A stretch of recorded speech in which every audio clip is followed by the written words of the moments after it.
Big Sills! Friday, man. Here we go. 6 days out to the NFL draft. 6 days out. I don't know how many ways you can cook this pancake, right? I mean, how many ways can you flip the pancake here before next Thursday night?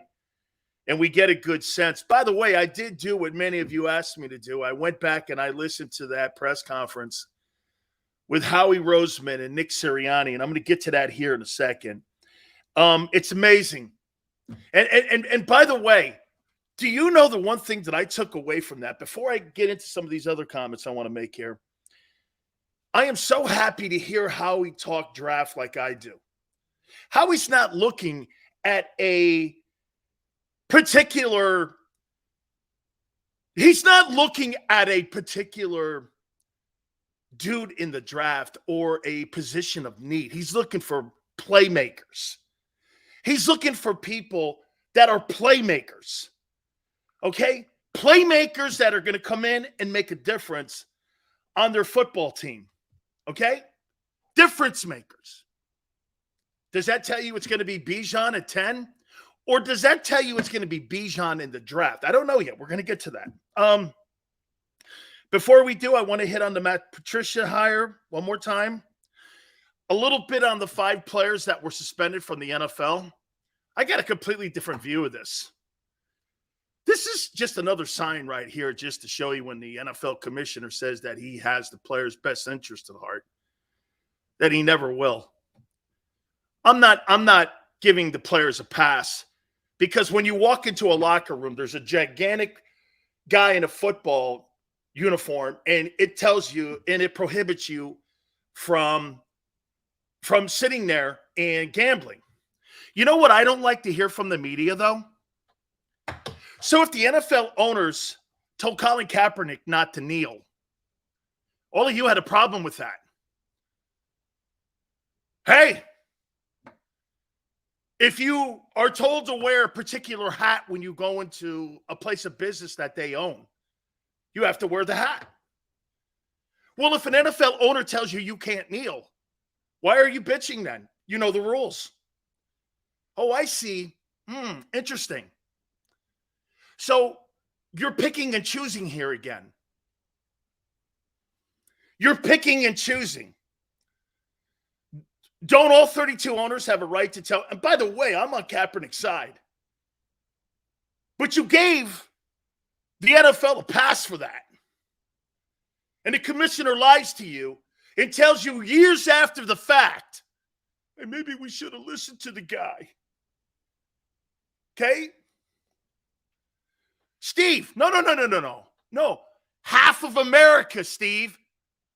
The American football fan base is not New York and California or the East Coast. Football is the Midwest and South. It's basically Trump's base. That's the football base. I love how people think our country's run because New York and California have the most people in it. That's not the case. Half the country hated Kaepernick, and the owners allowed it for a little bit. Then all of a sudden, when their advertisers start complaining, the NFL stopped it. And no one's complained about it since. The NFL owners don't like the players dipping their beak inside the gambling because that's where they're starting to make some of their money as they're putting, get this, as they're putting sports books at Lincoln Financial and figuring out how to put sports books at Lincoln Financial. They're telling players they can't gamble. Okay, you have a right. It's your business. But let's be fair on both sides of the aisle here. I get it. Don't ever tell me that the owners and the commissioner of National Football League has the player's best interest. They don't. And does a place of business have a right to tell you not to kneel in my place? You bet your ass they do. If they could tell you not to gamble, they could tell you not to kneel. Okay? They could tell you not to kneel. You're damn right. Use that and apply that. See, I'm just a guy that likes to be fair. I'm just a guy that likes to be fair here. Again, am I going to do something like that knowing full well when I walk into an NFL locker room, I see it says gambling is prohibited? No, I'm not going to do that. I'm not going to do that. No, I'm not. I'm not going to put my job in jeopardy. I'm going to have common sense. I'm going to use a brain. Absolutely. But don't tell me that you do things in a different way here, that we're doing stuff here, and we sit there and the NFL owners aren't aggravated because you know why? The players always like to try to do what? Upset the model that the owners make money on. Give me a break. Give me a break. Let's move on here. The hiring of Matt Patricia. Kind of weird in how it went down on the website, right? Kind of weird how it went down. What you guys make of the hiring? What do you think he brings to the table, Matt Patricia, as he brings his 3 Super Bowls and I think a pretty good IQ when it comes to defense to the Philadelphia Eagles? Think it's a good hire or a bad hire? And what do you think he brings to the Eagles this year, 2023? What do you think he brings to the table? Experience on defense. And hey, more so, CJ, experience in big games. Experience in big games. Now that you have climbed into that level, and the Eagles are at that level now where you're going to be the hunted, nobody's going to be looking at the Eagles any longer going like this. Hey, man, that team just outlives its expectations. They are just what a surprise. There's no surprises in Philadelphia anymore. So what do you do when you have no surprises and you're being the hunted? You bring in professional trappers. That's what I call Matt Patricia. I think he's a professional trapper. You bring professionals in. You bring a higher quality guy into the building. You get a different perspective. You get a guy that is very experienced. And Steve says it too. He brings his experience. Somebody in Sean Desai's ear. Okay. Here's what else I think he brings. What is the number one thing that was known for 19 or 20 years in New England with Belichick and Matt Patricia? What was the one thing that you remember and that you would identify with those two men in New England? What would be some of the takeaways? What would be the takeaways with Patricia and Belichick running the defense? And by the way, Brian Flores was part of that. Okay? Brian Flores was on that side of the ball. I think he was instrumental. Okay? Hopefully helping special teams. There'll be more of an eyeball on special teams now because I think everyone knows that Belichick loves special teams. He kind of cut his chops a little bit on special teams, and Patricia will bring some experience to that side of the football as well. Winning, professional. Attention to detail, says Luther. Let me bring you this on what I think he's going to bring. In-game adjustments. And game plans. And multiple fronts. Follow me here. What was the one great thing that we always said about Belichick football teams? The in-game adjustments, not halftime adjustments, in-game adjustments. And the multiple fronts. Them and the Ravens were the creators of the what? Disguise defense and the walk-up defense. Remember how those guys would always be congregated in the middle of the field and not give the quarterback an idea on where the stronger free safety was? And those guys would just hang in the middle there. Then they would go to their positions. Then they would walk to their true positions. And then if things weren't working in the middle of the football game, what would Belichick and Patricia be doing? They would have in-game. They wouldn't wait for halftime. They would scrap a defensive game plan immediately with multiple fronts. How many times did you watch a Patriot game? You saw them in a 34 against the Bills. And then the next week, you watched the Patriots against the Dolphins, and they were in a 43.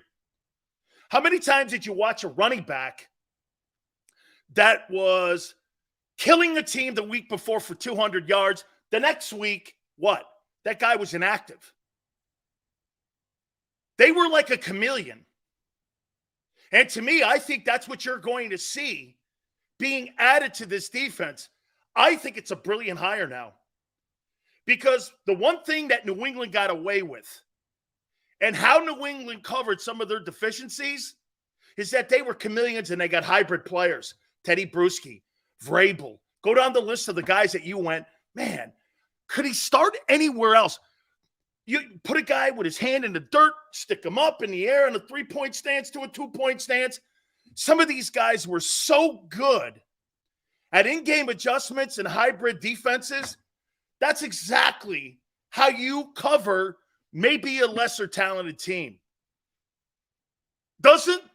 Aren't we in a position right now to look at the Eagles and look at those years in New England and go, boy, I'll tell you what, the defensive guys on that side of the ball, they were good, but they weren't spectacular. Remember yesterday I was telling you, can you really name a lot of superstar players that they had on that side of the ball? You can't. Chandler Jones was traded. Richard Seymour. You had guys like Bruschi and Hightower, Vince Wilfork. They went out and made moves to get some free agents. Yes, their corners were always good in New England.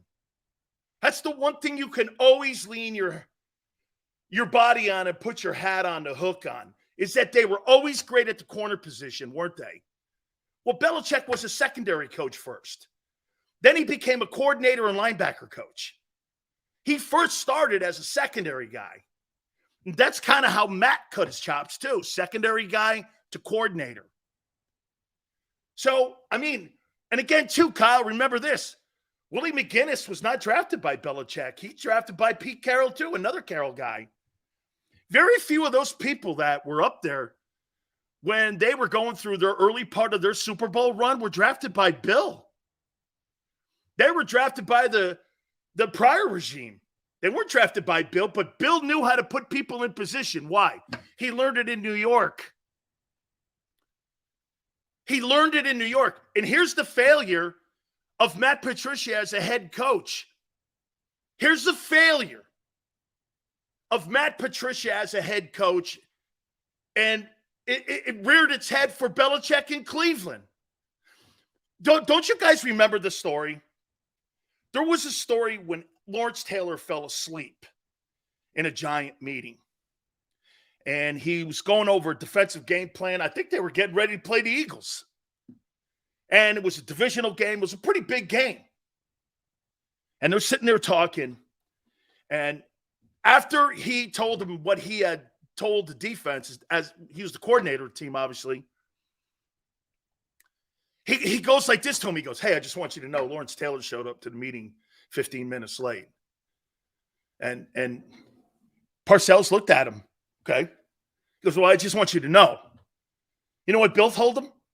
Why'd you start the meeting? And Bill was taken by that. Belichick was like, what do you mean? He goes, why'd you start the meeting without Lawrence Taylor, the best player on the team? So simple and so common sense. You see, to me personally, I think Bill, when he went to the Jets as the assistant to Parcells, I think that's when he learned how to deal with players better and how to communicate a tad bit better. Because remember something, right now, the communication in New England is not very good. I mean, you bring in Will Levis, you must hate Mac Jones now. You're trying to trade him. You hate the guy. You're bringing another quarterback in. You may take a first. I mean, it's the communication in New England is lost. Why? Because remember what I said the other day, Tone? Between him and Greg Popovich, you had the greatest buffers in the history of locker rooms. Tim Duncan and Tom Brady. This is what he means, guys. You know that stupid shit on the wall? Leave your egos at the door? Well, this is what he means. This is about us. Okay? When those two guys left the locker room, those guys had been bombs. He couldn't connect with Kawhi. He couldn't connect with Kawhi Leonard. The quarterback he has now, it's been a revolving door since Tom Brady left. He looks like Belichick Cleveland. Not really the best communicator with his players. You always go back to who you are. You can't change your zebra stripes. So to me, the problem that you have, Patricia is a lot like Belichick. You're trying to tell me you wouldn't want to have Bill Belichick in your locker room helping your defensive guys get ready for a ball game when he's considered one of the best defensive coordinators in the history of the game? Boy, I surely would. Whether he gets along with Darius Slay or not, I don't give a shit. I'll tell you what, Nick Sirianni, after listening to that press conference in my way, I think Nick Sirianni's a lot like Parcells. I think that's going to be a great dynamic. Sirianni has a lot of Parcells in him. Has a lot of Parcells. There's a lot of emotion. You know, when you talk to Nick, you believe him. When you talk to Patricia and Belichick, I don't know. Okay? By the way, we're going to get to the topics in a sec here. What up, Donnie? Appreciate you all coming aboard. Thank you so much on this Friday, too. 6 days out to the draft. Hey, by the way, Jonathan Gannon, I got something for you. And I know everyone now at the NovaCare Center watches the show faithfully. There were only two guys that were in your ass wanting you out of the building. That was Seth and myself. Okay? You don't really believe anybody at WIP, the flagship of the Eagles, was touting that. Or anybody else around the city was touting that. This guy is not who he says he is. And that the players stepped up and played in spite of that guy. Now he's taking shit shots at the Eagle media. No. He's taking shit shots at me and Seth. Because Seth and I were the guys going, this guy ain't who he is. This guy ain't who he is. Dude, you're the head freaking football coach of the Arizona Cardinals. What are you doing acting like C.J. Gardner-Johnson by throwing shade and bullshit at the Philly media? Act like a head coach. Act like you deserve the job. Dude, I'm starting to think you fit right in with the Bidwell family. That's a loser move. I don't give a shit what you think of Seth and me. I personally do not. I don't think you're a good coordinator. I think that Howie... Hey, here, let's do this. How many people give Howie the credit for the 70 sacks? Or you give Jonathan Gannon the 70 sack credit? And for the record, when you needed a coordinator, it was in the freaking Super Bowl, not against the Tennessee Titans or some shit team like the Texans. They needed you in the Super Bowl, dude, and you were a no-show. You were a no-show. You couldn't stop that team. What were you doing playing man coverage when you hadn't all year? And what were you doing passing off receivers when you hadn't done that technique all year? You got your ass handed to you by Andy Reid. Andy Reid handed you an opportunity to win that game in the first half. He came back. He put the game plan together in the second half, in-game adjustments, and he schooled you. Schooled you. Bro, I didn't need you to be the best coordinator or the number 2 defense against the shitty Texans. I needed you to beat Mahomes and Andy Reid, and you couldn't do it. You couldn't even... Dude, the only reason that the Chiefs aren't still scoring, the clock ran out. That guy's a stupid ass. I question that guy now. What are you doing? Why are you acting like a butthurt player? You're the head football coach. Look, does Sirianni do shit that I don't like? I didn't like him on the park bench screaming at the Colts fans about Frank Reich. I get it. You know I love Frank. You know I love Frank. But come on, man. Act like a leader, not a follower. only people in Philadelphia that were kicking Jonathan Gannon's head in every day was Seth Joyner and Dan Sileo. Am I wrong? Even my harshest critics that are in here right now know that that's the truth. Even you guys know that. Come on, man. When that defense needed you to be a leader and be a coordinator, you were nowhere. Dak Prescott ripped you a new one. He was 78% completion percentage. Every single freaking time you played against elite quarterbacks, you got your shit kicked in. Am I wrong? Bro, when I was listening to that soundbite yesterday, him talking to does Arizona even have a media corps? Seriously, do they have a media corps? They can't. Hey, for the record, one of the reasons that I think it's one of the lamest media corps, I was supposed to do a radio show in Phoenix. After 1 week, I said, I'm not moving to that thing. Not if you're having organizations dictate programming. That's not for me. That was not for me. That's the truth. That's what happened. I said, not happening. Big Sills doesn't leave the Dan cave for nothing. That's not what I do. I don't even know if they have a media.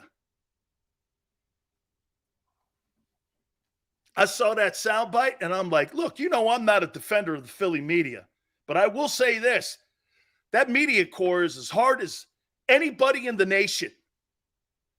And do they kowtow to a couple teams in that city? Yes. I get it. It's their jobs. You got to have access. I'm not killing anybody for that. And of all the cities, them, Pittsburgh, Buffalo, the New York media, they like to make a story about them. They like to somehow insert themselves in the story. The only reason that I'm inserting it here is because the only two people that I could think of that kicked Jonathan Gannon in the face every week was me and Seth. Joseph, you tell me, am I wrong when I say that? Because you go back and forth with Big Sills here on this, right? It's Seth and myself. So now I know Jonathan Gannon watched the show with Nick. Okay, that's great. I appreciate it. Believe me. Gannon and the child of a quarterback, Murray. Wait a minute, Lucius, the show. I got a take for this. Gannon and that child of a quarterback, Murray, are a match made in heaven. I'm glad the guy's gone. He owes the defensive players his first head coaching paycheck. Lucius, the show, how do you know it's Kyler Murray now? Are you sure Kyler Murray doesn't have rightful bitches about how things go with that organization? I don't know anymore. You got a head coach crying to the Philly media or about him. You got exodus of players everywhere. You had a drunk general manager who resigned. You had another general manager who's throwing shade and making accusations against the Bidwell family for sexual harassment. I don't know.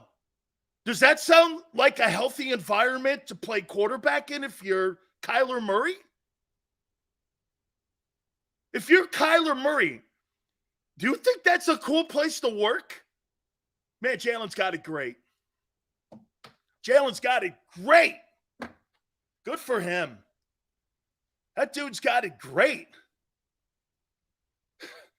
And by the way, man, a guy like Jonathan Gannon couldn't take the constructive criticism because everybody in Philadelphia was raised that's right now watching with Buddy Ryan, Bud Carson, Jim Johnson, and Jim Schwartz. And those guys were all aggressive. And when they see soft as britches Jonathan Gannon come in and put a defensive scheme together everybody in Philadelphia going, that's really not how. I mean, this is the home of Reggie White, dude. This is the freaking home of Andre Waters. Those guys were assassins. They were assassins. And then when you start playing umbrella defense, don't you think people in Philly are going to go, what is that? Not saying it didn't work, but dog, you got to know where you are. I mean, Philadelphia doesn't enjoy watching Floyd Mayweather fights. They want to watch Mike Tyson fights. That's Philly to me. You know what Philly is? Watching Tyson fights. One punch, you're out. I don't want to sit around and watch a guy box for 12 rounds. Jonathan Gannon is the Floyd Mayweather of defensive coordinators. Dude, I want to knock a guy out. If you're on the side of the road and you're almost dying, I want to run you over again. Sit there and help you up? What is that? That's Philly. Here, dude, this is a football game here, guy. Bernard Hopkins fights. Big Pickens, right.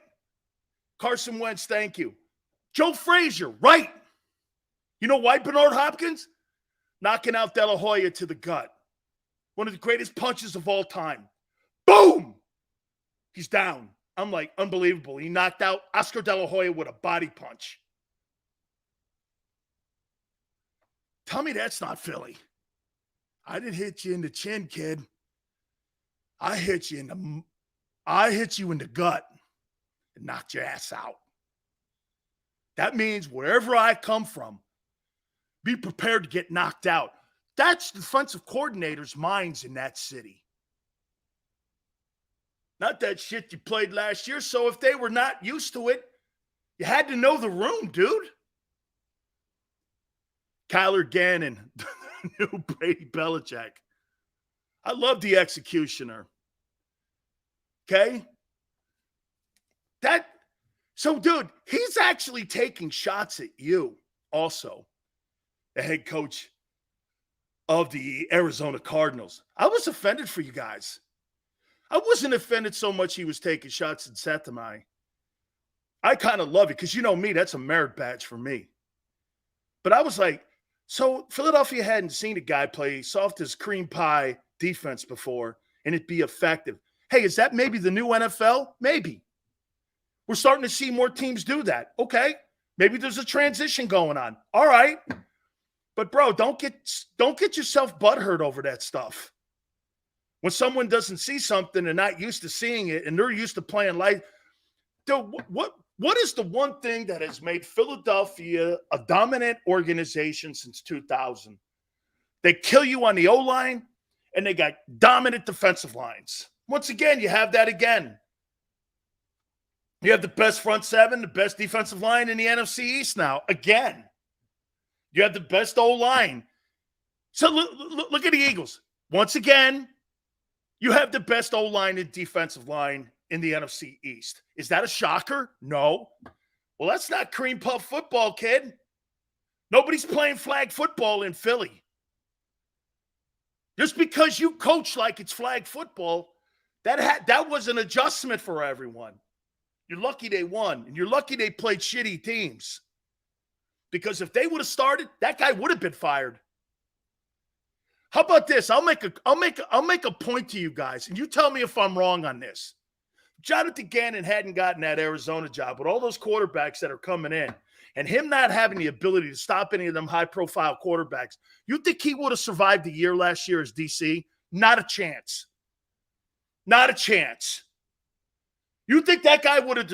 You think he would have survived all the quarterbacks he's going to face this year? Rodgers, Mahomes, Allen, all them guys. You think he would have survived? Not a chance.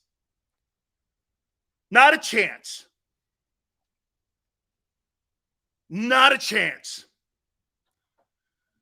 He kept that job because they won and the players were great. Like we said, nobody brings in free. That's a Howie win.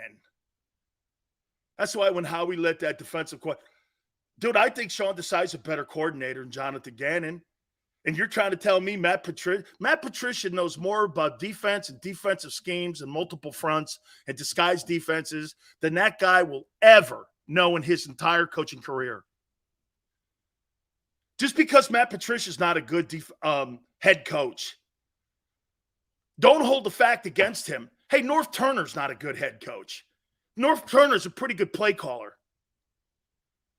Okay? Ernie Zampese couldn't be a head coach, but he was a hell of a play caller. So here's the greatest example. You got it in your own building. Jeff Stoutland is a great O-line coach. Why should he make the attempt to be a head coach? You know why he's never tried to be a head coach? Because he knows who he is. University of Miami gave him a little taste of it as interim coach. You know what they said? He hated it. He liked being with his guys. He liked developing offensive. Mario Cristobal took over for him. That's the offensive line coach at Alabama. He said, Jeff Stoutland, dude.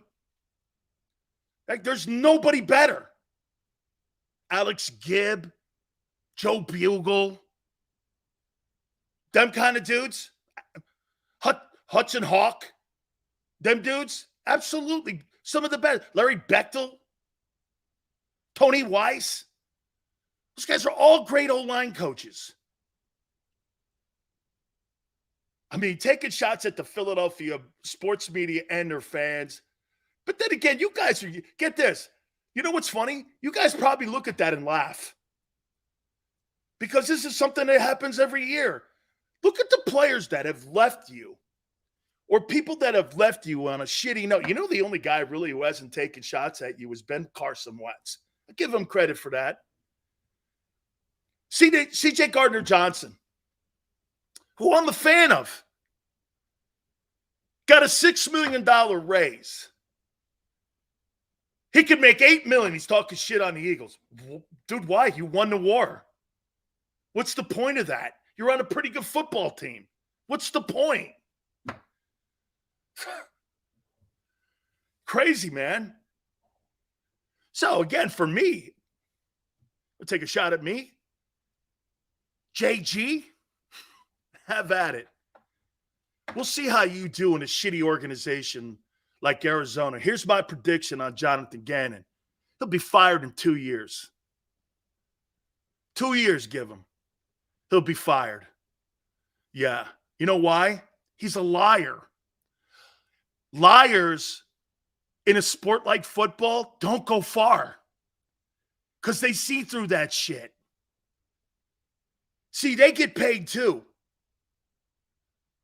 Those players will get a sense of him and who he is. But then again, he's in a liar's organization. Arizona Cardinals. Okay. Dude, the Cardinals are one of the shitholes of America for NFL football. And he's in. Look where your two coordinators got jobs. Jim Irsay and Michael Bidwell. Good luck. So you're working for Michael Bidwell and Jim Irsay.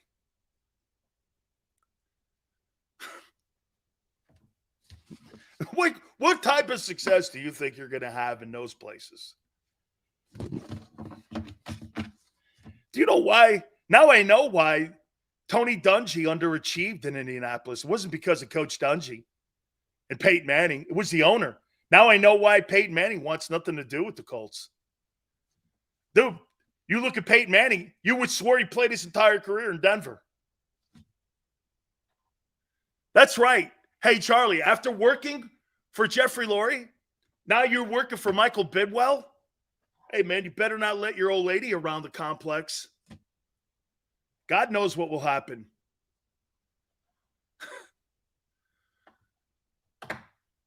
That's not the best environment. According to multiple people, charges. Everyone that's worked in the building. Sounds like Jerry Richardson shit all over again. All right, let's move on. I watched that press conference yesterday, and I came away more convinced than ever that Bijan Robinson is going to take a lot of the thought process over these next 6 days on whether or not to take him in the upcoming NFL draft. My point will be this to you today. And I'm going to agree with some of the people in Philly on this. Do I think that the Philadelphia Eagles take Bijan Robinson at 10? No, I don't. But if Jalen Carter and if Will Anderson doesn't, I do not believe he's going to fall out of 3. I do not believe he is going to get past Arizona. And I don't believe that Arizona's going to trade unless it's with Indianapolis, where Indy trades because they picked after them and they go up 1 and the Cardinals go down 1 and they get their guy Anderson.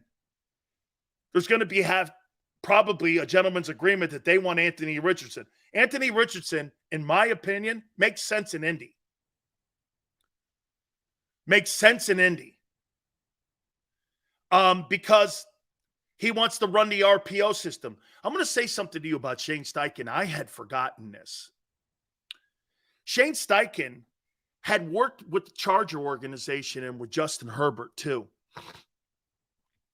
And he's also a big Phillip Rivers fan. And Phillip Rivers was one of the absolutely best quarterbacks to be around. I enjoyed being around him. I got a boatload of pictures of myself and Phillip Rivers, and Phillip Rivers is a savant. That's the guy that Jalen Hurts watches. You know that Monday night game when they were interviewing Jalen Hurts, the Mannings? They asked him, and the Mannings were pretty surprised because they thought it would be somebody like Michael Vick, somebody like Lamar Jackson. He's like, no. I watch a ton of game film because Nick Sirianni gave me a ton of game film. Where'd he get it from? Well, he got it from Nick Sirianni. Nick Sirianni was the OC in Indianapolis for Phillip Rivers. And he was the wide receiver coach in San Diego for Phillip Rivers. Frank was the OC. I was there. I covered it. And all those guys worked together. Rivers is the guy that Hurts watches. Rivers is the guy that Hurts does a lot of studying on. He said it himself. Okay? He said it himself. That's the guy I really watch a ton of game film on. I watch how he goes through his progressions and his reads, how he sees the game. So, Steichen, no wonder Steichen was able to help Jalen. You know, Jalen's talent was something that they brought out. Okay? They brought it out. And I'll say this to you. Is Lamar Jackson a better player? Probably. Is Jalen Hurts the better RPO quarterback? Yes. Take that for what you will. Who runs the better RPO, Lamar Jackson? I thought about our topic yesterday. Sills, okay. Lamar's accomplished. He's done a ton. He's 26. Who runs the RPO better? Could Lamar Jackson come into Philadelphia and run with all these wide receivers and tight ends? Could he do what Jalen did? I came to the conclusion, no. I came to the conclusion, no. You know why? Because Baltimore tried to get those guys for him. They tried to bring guys in. And the only guy he connected with was who? The tight end. Which leads me to believe this. Lamar Jackson has a problem in his progression reads. Especially in this. He's not a good RPO decision maker. Jalen's better at it. I think they've got to revamp that offense. I think they got to simplify it for him. I think they've made it too complicated. Jalen can have a complicated offense. I think that was the brilliant thing. Showing, get this. Think about what you're doing. You're teaching an RPO quarterback, Phillip Rivers progression reads. It's not supposed to be that way. They went against the grade in Philly. They went against the grade. Watch this. And guess who processed the information? Hurts. This is what makes him so smart. Jalen took all the information, watching how Rivers would go to the tight end. What did Rivers have? Rivers had Antonio Gates.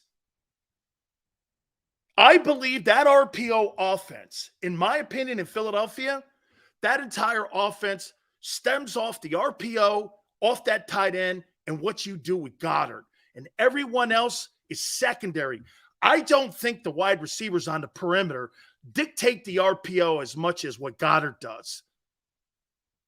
But Jalen's so smart.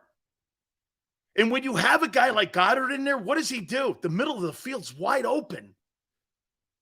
He is a cover nightmare. You're going to put a linebacker on Dallas Goedert? Good luck. You know what makes him better than Zach Ertz? His nose for the end zone.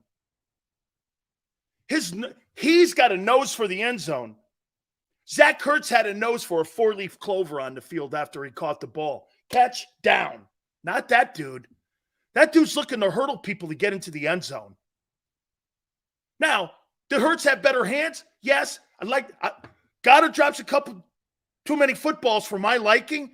I still think the guy's sensational. He's a baller, dude. But Jalen has that guy, and get this. When you're watching that this is what made Brady special. You know, I'm gonna tell you guys, if the murderer didn't go to the lockup for the rest of his life, Aaron Hernandez, that dual tight end set that they were starting to develop in New England would have been undefensible.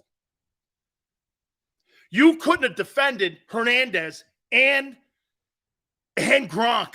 Not a chance.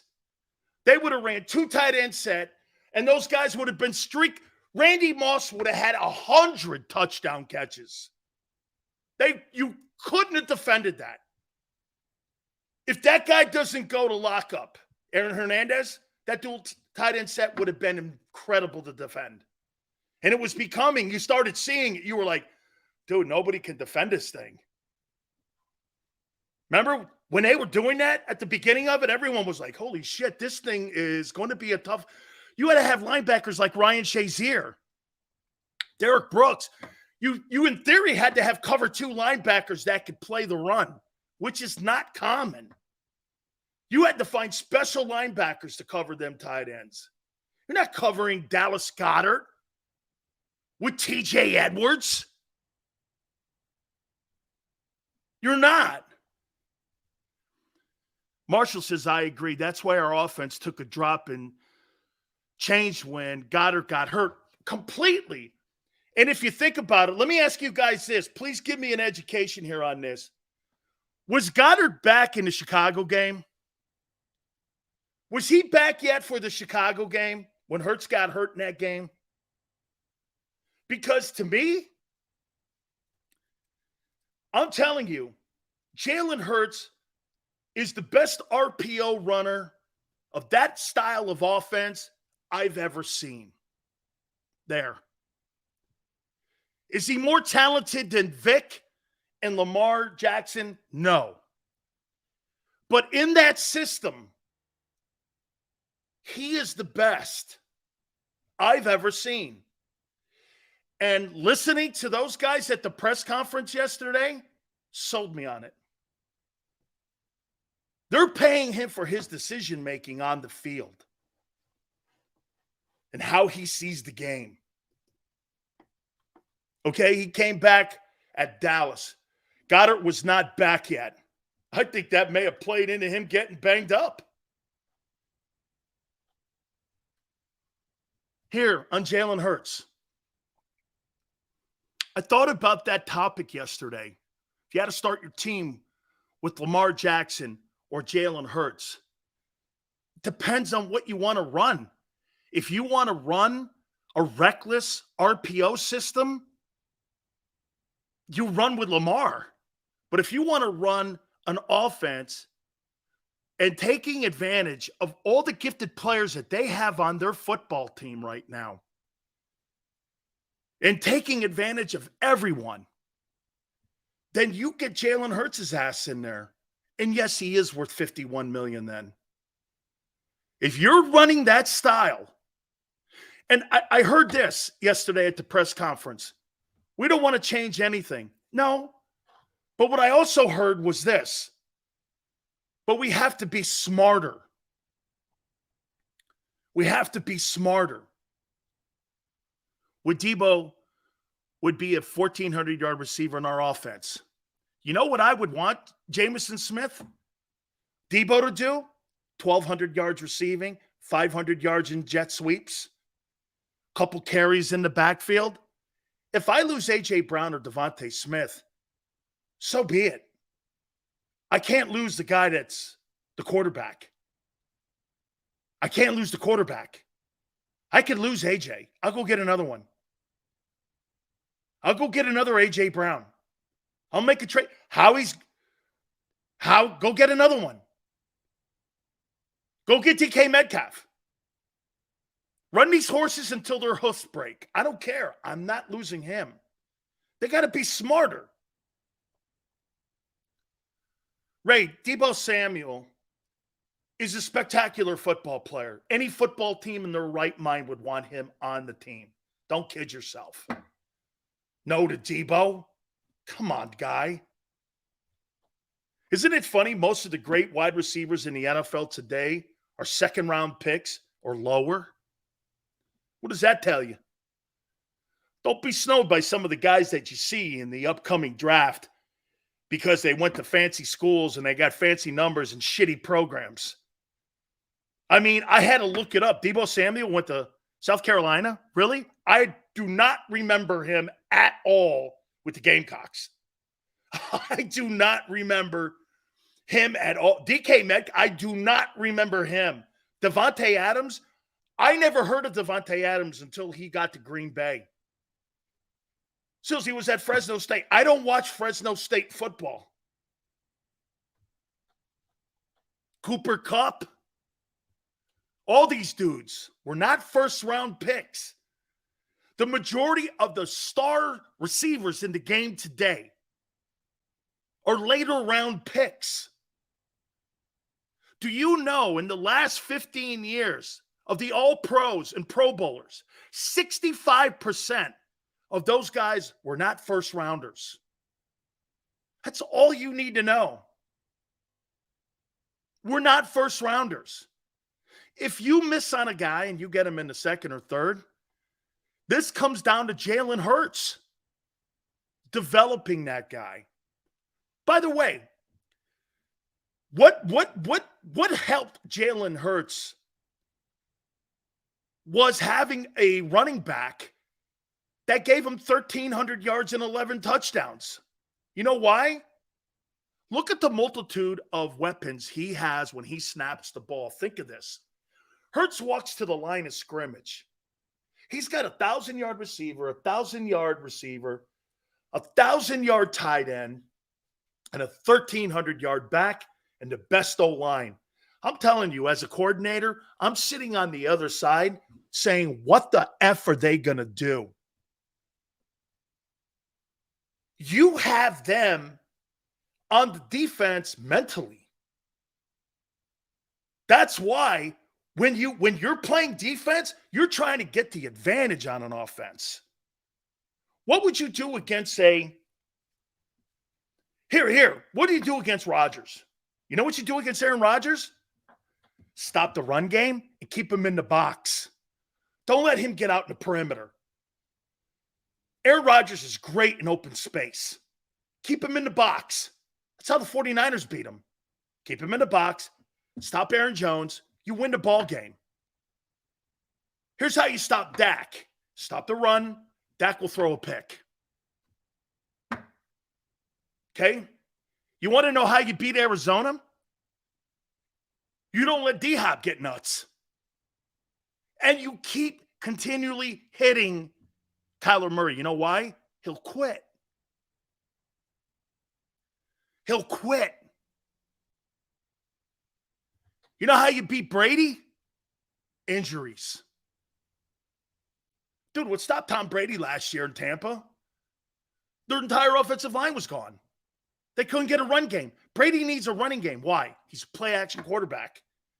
You took play action away from Tom Brady. He made a career on play action. That's his career. Seam passes, running game. And if the running game is not going, intermediate passing, short passing game. Michelle getting across the middle out of the slot. That's what made him successful. Nobody would ever confuse Tom Brady on being a deep passer. He became more of a deep threat. Why? Tom Brady never played in New England with better wide receiving talent than with Godwin and with Mike Evans and with Gronkowski when they won the Super Bowl in his entire career in New England. Why wouldn't he take advantage of that? That's why he had more deep passes in Tampa. He had more jump ball opportunities in Tampa, so he took advantage of it. But what happened when they were 7-5 and they lost to the Bears on that Thursday night? What happened? You guys remember? Brady went to Arians and went like this. Bruce told me, we're going back to the old New England way. Short passes, short passes, short passes, run the game. Playoff, Lenny, let's go. They win it. That's how they won the Super Bowl. That's a high percentage play. Those are too much in high percentage turnover plays when you're throwing the ball down the field like that. Jalen doesn't have high turnover plays. That's the one thing also. That's another key component to this RPO thing. Look at how he sees this. The low turnovers. You see, here's something to think about. Would you rather have a quarterback that throws for 35 touchdowns and have 12 picks? Or would you rather have a quarterback that throws for 25 touchdowns and has 6 interceptions? What would you rather have? Think about that. I know I get on your case, and I kid you a lot, by the way, that Jalen hasn't thrown for 30 touchdowns. You give me the 25 touchdowns with 6 picks and 700 yards rushing and 10 touchdowns and 2,000-yard receivers, bro, that differential in touchdown to interceptions is 3-1. It's 3-1. When you're 3-1 like that, it's a win. 35 touchdowns. Ask Kirk Cousins if that wins you important ball games. Ask you if that really helps you at the end of the day when it comes. And you know, one thing about Rivers that I always had a cow with him a little bit over was he had the Dan Marino factor. You know what that is? He's going to throw the ball like Josh Allen into tight windows no matter what. Why? Because he's so in love with his arm and his ability that sometimes he doesn't understand. Bro, you know, live and learn to live another day. Punting is part of the game too. Brady's patience, Jalen's patience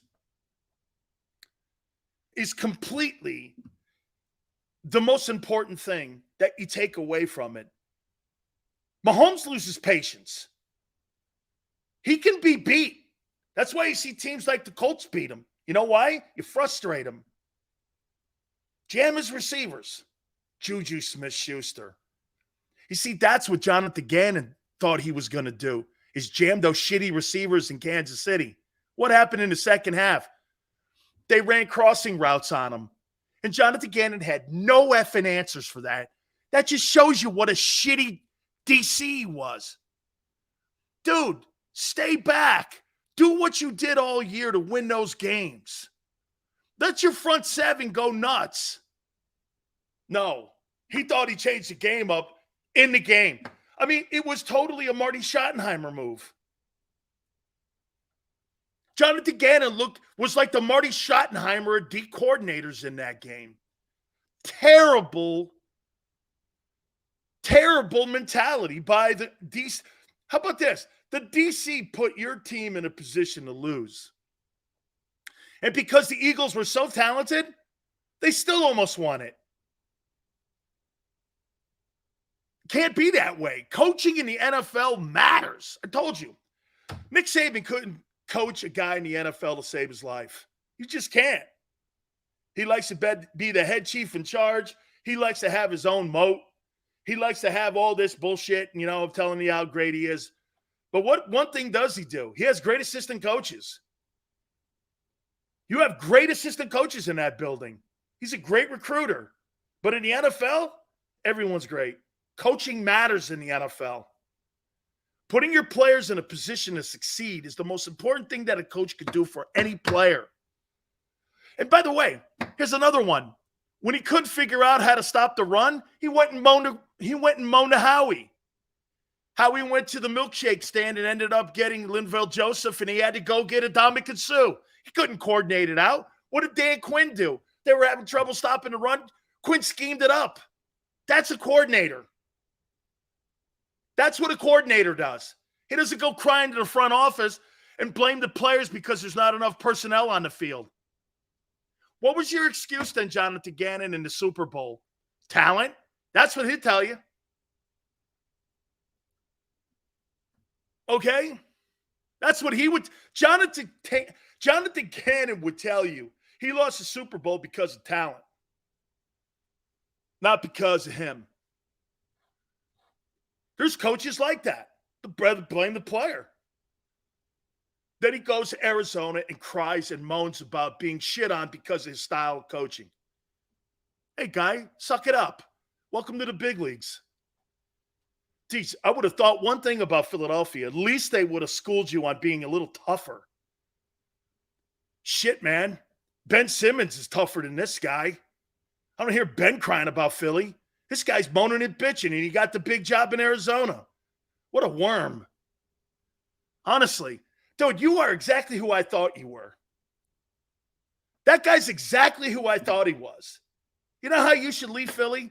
Hey, man, thank you so much for all the opportunity to be around great players and to have an ability to be able to work with Jeffrey Lurie and Nick Sirianni and Howie Roseman.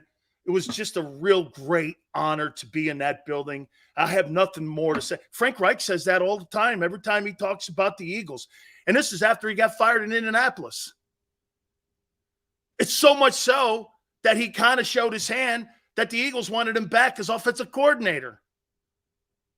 The week of the Super Bowl, when everyone knew that Steichen was taking the Colts job, Frank came on our program. Yeah, they reached out to me on being the offensive coordinator. And I'm going like this. Oh, okay. Well, that's not out there. And this guy's bitching and moaning about how tough you are in Philly. Good. Bro, can you imagine what Buddy Ryan would have did with that defense? How many quarterbacks you think would have been killed in the season last year if Buddy was your DC? How about if Dan Quinn was your DC? If Dan Quinn was the defensive coordinator, even Gus Bradley. I'll take Gus Bradley. You put Gus Bradley as your D coordinator in Philly? Shit. It's up with that Vic Fangio guy. I know you guys are high on him. What's he done? Vic Fangio school? Of what? Vic Fangio. Hey, when I'm looking at a D coordinator, I'm looking at a guy that's actually won something. Gus Bradley put that Legion of Boom together with Dan Quinn. Those are quality coordinators. Matt Patricia, quality coordinator. Here, think about this. Do you think that Matt Patricia has ever had the talent in New England on the defensive side of the football that Jonathan Gannon had last year in Philly? Do you?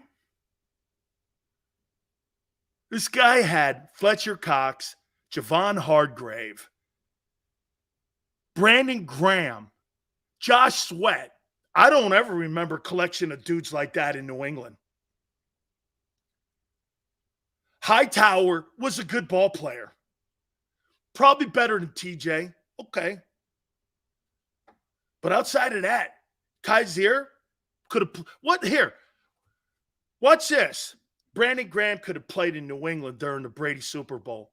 Fletcher Cox could have played in the Super Bowl era in New England. Javon Hargrave could have played for New England and started. Josh Sweat could have played in New England and started. Kaiser White could have played in New England and started. Darius Slay could have played at the corner and started in New England. James Bradberry could have started in New England. Gardner Johnson could have started in New England during the Super Bowl time. Dude, those guys didn't have superstar players on that side of the ball. They schemed it up with Patricia and with Belichick. In-game adjustments, like I said. All of that.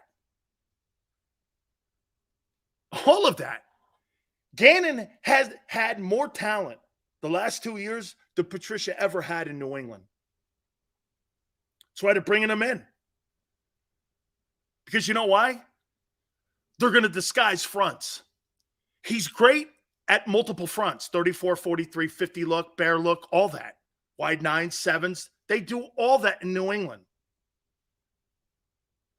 They do all that. I want to hit on a little bit more. By the way,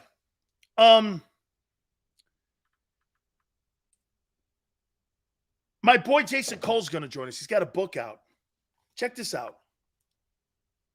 Tom Brady, his father, has a lot of cool things in here. And he sat down with Jason, Tom Brady's dad. And get this, I talked to Jason yesterday. You think Tom Brady's coming back? So that is right there at the bottom. See that? A lot of stories from Tom Brady's dad in here. It's pretty cool. It's a kid's book. Look at the title. Shut up. Your kid is not that great. So we're going to do that. We'll have him in the last hour of the program. Howie said something yesterday that I was so thrilled to hear. I haven't even really got to my topics here. I mean, just listening to Jonathan Gannon talk and take a shade at you guys and throw shade at you guys just was dumb. It didn't make sense. Act like you got the big job, guy. Hour number 2. Hit the like button. Keep it here on the National Football Show. Go to get your game on. Go for the beers. Go for the cheers. Go for the hit and the hits. Go for the stakes and the stakes. Go to get your parlay on. Go to get your party on. Go for the scene. Go for the screens. Go for the gallery. Go for the win. Go to Ocean. Visit theoceanac.com to plan your visit. When it comes to the fight against insurance companies, large corporations, and the healthcare industry, injured victims are always the underdog. But that doesn't worry us. At Messa & Associates, we're an injury law firm from Philadelphia, and we come to fight. Our clients know that they've got representation with a chip on its shoulder, and it's the same chip that makes Philly the toughest city in the country. Call 215-568-3500 or visit us online at messalaw.com. Messa & Associates, the toughest injury firm in Philadelphia. Heading down the shore, have a ball once more. Here, imaginations run wild and time stands still. Because here, you can find the best of the Jersey Shore, all on one 5-mile island. So leave the old you behind and get lost in the woods. Wild, wild, wild days.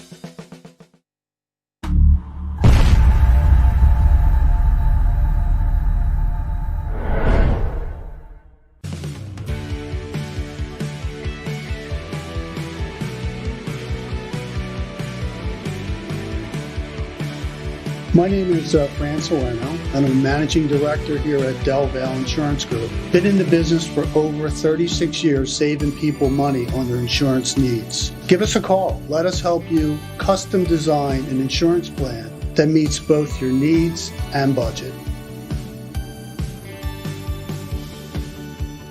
They're carving them up and good play calling along the way. First and goal at the 6.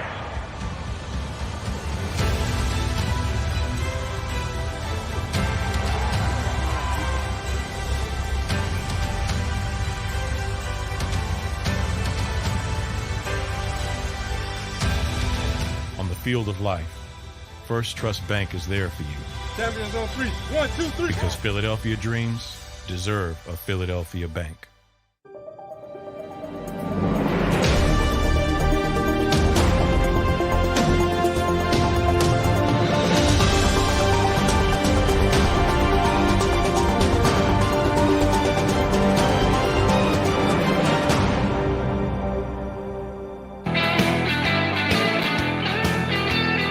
I'm going to be completely biased in this take here, so just go with me here. I got a call from someone. I won't say who. But I got a call from someone. And I watched some film on him. If the Eagles looked at Will Mallory, tight end, University of Miami, somewhere in the second day between 4 and 6, Marshall goes, I'm going to say this. I'm going to say this because it needs to be said. This is a great hire, and I'm getting fed up with Darius Slay's antics. People not liking Patricia on account of Slay upsets me. Marshall, it's okay. Here's why, Marshall. It's okay if Slay and fans are like that. Here's why. If you're a great coach and a great organization, you coach that and manage that. Don't be lazy and just hate the guy because they hate the guy. You know what I'm saying? That's a lazy take. Anton, BJ told Dan Patrick he compares himself to LaDainian Tomlinson. So do I. Now, if you knew you'd be getting LT, surely you would take the top 10 pick. You absolutely would. Howie said that yesterday too. And I'll hit on that. I want to finish this up. Somewhere in the second day, you put a tight end to Will Mallory because he's got a great set of hands. And I think he would be a pretty good – and by the way, you guys have been great at drafting tight ends. And I kind of talked to Tracy a little bit about it, so they're going to kind of throw his name around a little bit in the building there. But keep an eye on Will Mallory. I think Mallory's going to be a good football player somewhere. He's not a first-day guy, obviously. Miami's telling me he's a second or third. I'm like, I don't see second or third. I see somewhere 4th, 5, 6, somewhere there. Okay? Somewhere there, 4, 5, and 6. So he had a really good career down there. In Miami, what is the one thing you can be sure of? Miami produces tight ends. The Canes produce tight ends. It's a tight end school.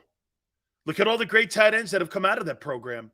You're not going to get a bad tight end coming out of the University of Miami. I mean, they're littered throughout the last 20 years.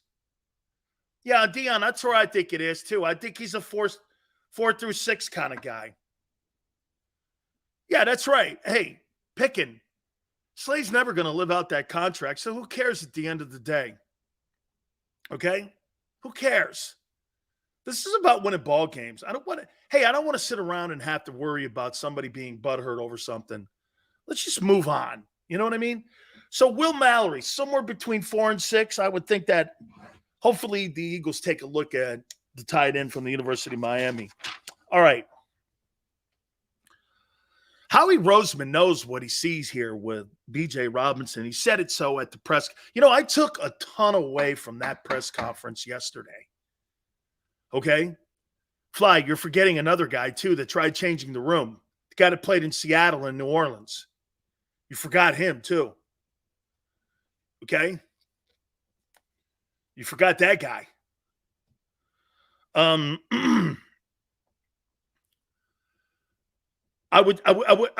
You heard him when his name was brought up. You heard him say he's a special player, and I'm paraphrasing here. Yeah, that's right, Pickin. The guy in Cleveland, I had forgotten. He's a really good player too. Shit, the guy in Minnesota, right? He's another one that's a good ball player. Miami's got a ton of tight ends. So Mallory's not a reach. He's a special player. And what I heard from Howie Roseman, I don't look. Did he not echo what I said? Now I know he watches the show. he echoed it. And you know what? Was it you, Yale, or somebody said, Sills, you got to watch the press conference. Tell me what your feedback is. Because here's kind of what he said. I'm not going to sit there and take a lesser player on a position of need just to draft a guy because it's a need position and take the lesser guy. I've been telling you that now for 3 months. And I've been telling you that now since I got a handle on him. Howie's not going to draft a guy. He's not going to draft a guy just to draft a guy because he's the third best edge rusher and you got a need at that. He's going to take an elite player. Hey, that's right. Tone, he kept saying unique. It made me think of you, Big Sills. Tone, that's right. Unique. Unique. You ever heard how he used the word unique before I show up? Dude, I know they watch the show. What's his name? Our good friend Merrill Reese was in the office with Sirianni himself when he did the show. Okay? Unique. How he brings up you. I'm thankful.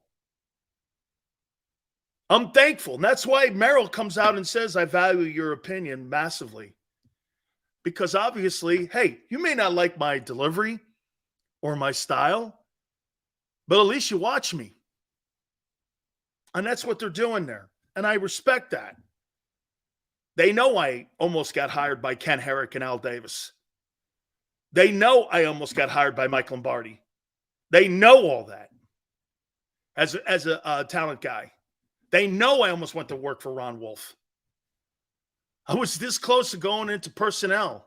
I didn't want to coach. I wanted to go into personnel. Okay? And I'm glad to hear him say that.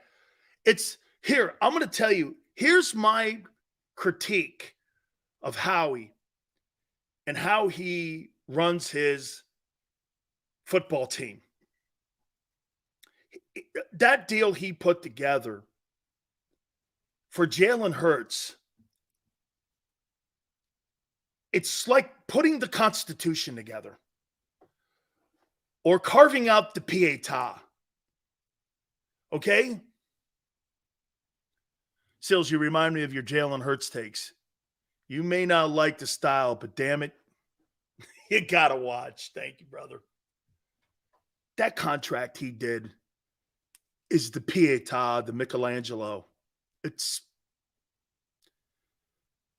brilliant. Finding Gardner Johnson.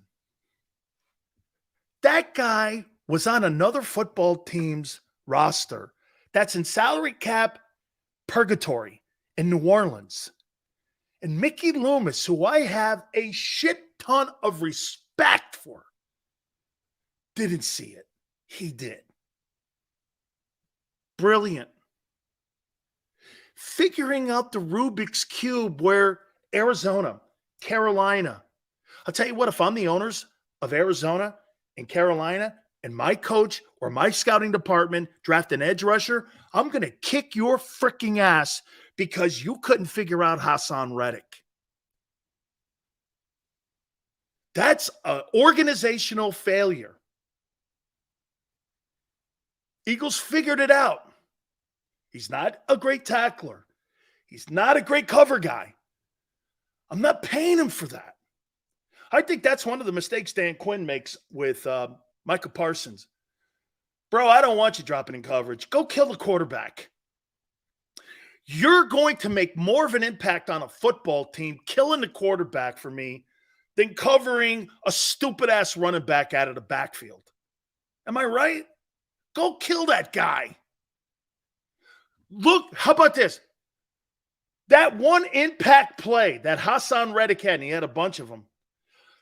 That one impact play was one impact play that I never saw Micah Parsons make all year. NFC title game. He takes the starting quarterback out. If he had bombed all the way up until that play, I would have went, that's a win. That's a win. Yale goes, it ended the game 3 minutes. Dude, there was 57 more minutes of football to be played.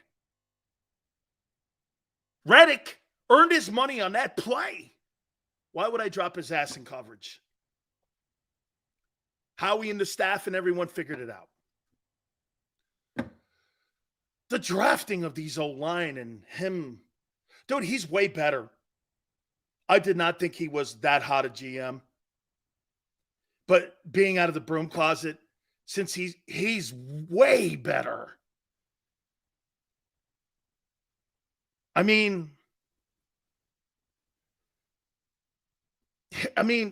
he really is a knack for pro personnel. A tremendous knack for pro personnel, Kyzir White. Fabulous. Dude, to me, Kyzir White is exactly what a Howie Roseman player is. Same with Gardner Johnson. Guys that were on a roster, you didn't know what to do with. You didn't want to pay them. So you bring them in, they contribute, you win. Now they're generational wealth. Bradberry was shit on. What made that even more better? What made that even better was that you kept Bradberry in the division. By the way, that's not talked about a lot. Don't you think Bradberry having the advantage of playing with the Giants and staying in the NFC East was a contributing factor on why he got a contract extension? Don't you see the correlation? Nobody in the newspapers, nobody in the Philly media has put that together. Bradberry has played his entire career in the NFC East. He knows all these wideouts. That played into his continuing to be a better ball player. He didn't have to change conferences. He didn't have to change coast. He didn't have to change divisions. He's in the same division. Tell me that's not an advantage for James Bradberry. Okay?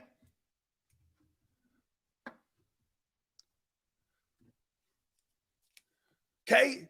Bro, he was with the New York Giants.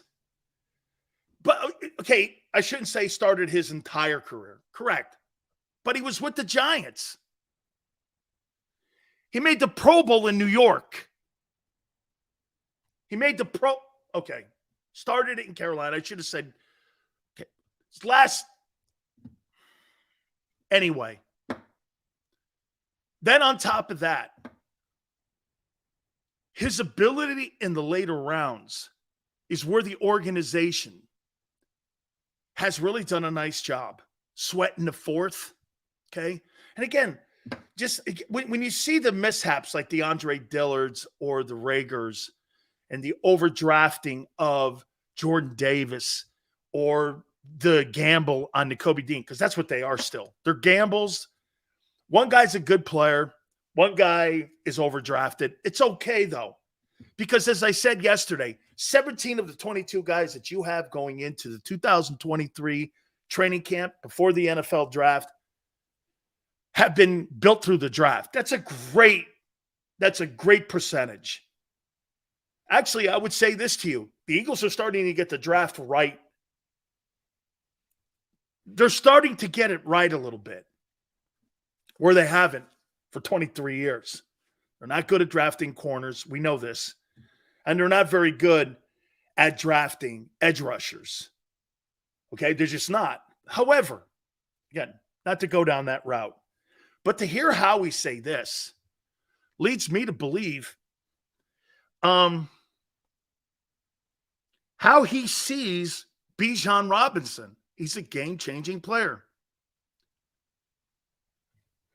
Here are the game-changing players in the draft. Will Anderson,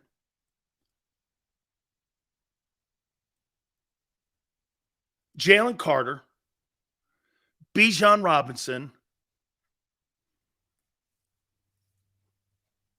maybe Tyree Wilson. And the offensive line guys, I'm okay with it because I'm going to show you where I'm going to go here. Brian, Derek Barnett, again, he's been there how many years? Jesus criminy. If not now, when, son? If not now, when? Hey, and I do want to say this to you before I give you the second topic here. Kenneth Gainwell and Boston are inferior talent in that offensive huddle. They're the worst of your talented players in that 11. Every running back you have in that 11 don't belong in that huddle. Everywhere you look in the Eagle offensive huddle is elite, except with the collection of dudes. And everyone's going to look at that and go, well, Sills, do you actually believe you think you have Miles Sanders in that backfield right now? You don't. Don't you think Howie would have done this if he thought that Gainwell in Boston could supplant Miles Sanders? Sanders wouldn't have got over 200 carries. He'd have been phasing him out. Instead, they leaned on him. Why? Because the other guys weren't good enough. Don't lie to yourselves. Don't lie to yourselves. If you know you have cheaper players and you know that you have a player that you're not good, here, use your common sense here on this. If you have a player that you fully well know you're not going to sign a $7.5 million contract with in the offseason, you never offered him anything, and you believe that your guy, Boston and Gainwell, could take the position of Miles Sanders, wouldn't they have been trying to phase Sanders out the entire season instead of giving him over 250 carries? Use your common sense. If I know I could get a better football player in a position, why do you think really Andre Dillard wasn't used so much last year and Jack Driscoll was used more? Because they had no intention of moving forward with Andre Dillard. Andre Dillard had no shot in hell in staying with the Eagles. Jeff Stoutland didn't want him in. Jeff Stoutland felt more comfortable with Jack Driscoll than he did with Andre Dillard, and you took him in the first round. That's how that works. Driscoll was a later pick. And by the way, Charlie, I'm not saying Boston and Gainwell aren't decent players. They're good. But you're not elite there. You're elite. So every single position in the offense, some go like this, where you can't beat elite everywhere. Why? Why can't you be elite everywhere? Jesus criminy, you're not going to have the 10th pick ever again. You're not going to have the 10th pick ever again. The Eagles are not going to pick in the 10th spot again. Do you understand this is an opportunity to get an impact player? Because for the next decade, you're going to be picking in the 20s and near the 30s. You're hoping, right? Make it impactful. Make it impactful. The 10th pick. How many people think the Eagles are going to be in the 10th spot over the next decade? How many people think the Eagles are going to pick in the top 10 over the next decade? I don't.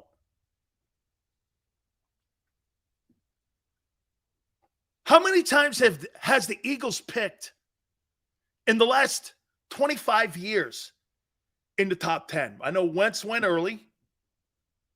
How many times have they picked since the 2004 Super Bowl in the first 10 picks? Good football teams don't get – look at Seattle. Seattle's got 2 first-round picks also. They got to take complete advantage. That's why passing on Jalen Carter for them, I mean, dude, do you look at the quarterback? Are you really – here, to me, these quarterbacks, I think these quarterbacks are so overrated. I think one of them is going to be great. Can I tell you who? I think the guy who's going to be a great player is going to be Bryce Young. I think the rest of those guys, I don't know.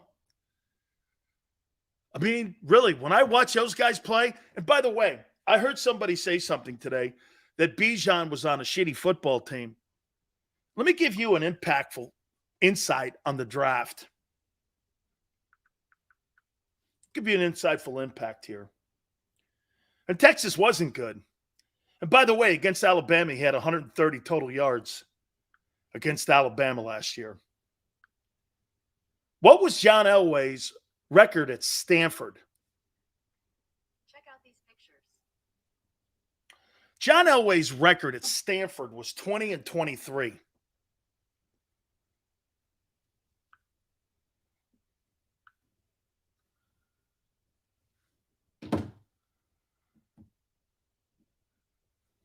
Mac Jones, did he lose a game in his career? Sometimes you're on a shitty team. Hey, this is how you look at the Texas Longhorns. You know, they got 53 first. I would say this, on the first page of the scouting and all of those scouting combines and all of those rivals pages, there's 53 guys of 85 dudes in scholarship that are 5-star guys. They have done an absolutely pathetic job of bringing talent in. But of those 53 5-star dudes, a couple of them are going to be star ball players. This kid's one of them. Hey, and by the way, so you're trying to tell me you think if you put Bijan Robinson behind the Georgia Bulldog offensive line, you don't think that guy runs for 700 yards a game? Really? Better talent? How many people think one of the reasons that Jalen Hurts is getting better is because he's got massive talent around him? You think that plays into Jalen's evolving into being who he is? Or do you think it's just all Jalen? Really? You think the fact of having Kelsey, who sets the blocking schemes and is a savant at center, Hall of Fame right tackle, a great player at left tackle and left guard, a tight end who's in the top 5, a wide receiver who, get this, A.J. Brown, for all of his bullshit, here's what I like about A.J. So what he talks so much? You know what I do love about him? This guy's going to go head hunting back there in the run game, and he's going to look to knock someone out. You want to talk some shit? I'm all gay with it. I'll just coach it. I'm good with it. See, I don't mind that shit talking when you're doing stuff like that and dirty work out there. A.J. Brown wants to talk about the Titans, and he wants to talk about social media, and he wants to bitch about this or that. When I turn the game film on and I see him with 7 catches, 125 yards, and knocking dudes out in the secondary in the run game, I don't give a shit. I don't give a shit. I don't care. Go ahead, talk. Now, again, you start sucking and you start losing, then you got to rein things in. But, bro, as long as your production is where it needs to be, you get equity with me to talk shit and do whatever you want, long as it's not harmful to the organization or to the rest of your guys that you have and the other 52 in the locker room. I don't care what you do. Again, I have certain rules. Got to stand for something or you'll fall for everything. Be on time, play like hell. Don't beat kids. Don't beat elderly. Don't hit women. I don't give a shit about the rest. I don't care. Too many rules get in the way. Put all these speed bumps in front of your football team or in front of your horse. How does he get out of the gate? So many organizations, man. So many organizations put all these speed bumps in front of the gate. The horse never gets out.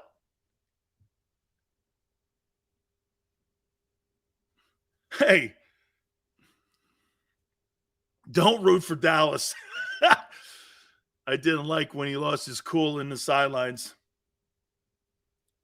You know, but Yale, coach it. You hear me? Coach it. Hey, dude, come on. Yeah, but see, you know what, too, Yale?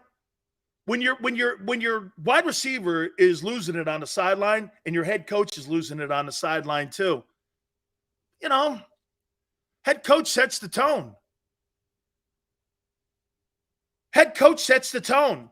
So you got a head coach standing on a bench and he's screaming at the Colts fans about Frank Reich. And if A.J. Brown is bitching about something on the sidelines, oh yeah, but yeah, again, the coach sets the tone. He set the tone, dude. The guy who's totally the most even-keeled guy is the quarterback on the sidelines. He's the guy that keeps everything in wrap. By the way, it just shows me, too, how sometimes he puts Sirianni's hand down. Just looks to me like the coach of that football team is Howie Roseman. I don't know. It's just me. Just looks like Howie, man, has complete control. And Jalen doesn't take, like Toad said yesterday, with great power comes great responsibility.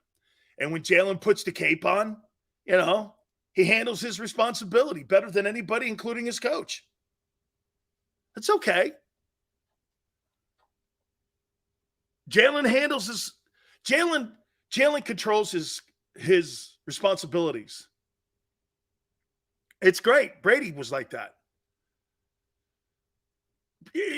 Don't you think it was always something that you never really played into or really ever thought of when you went like this? Why does Brady always put Aaron Hernandez or Antonio Brown or Corey Dillon or Lamar Smith or any of those troubled players? Why were they always around him?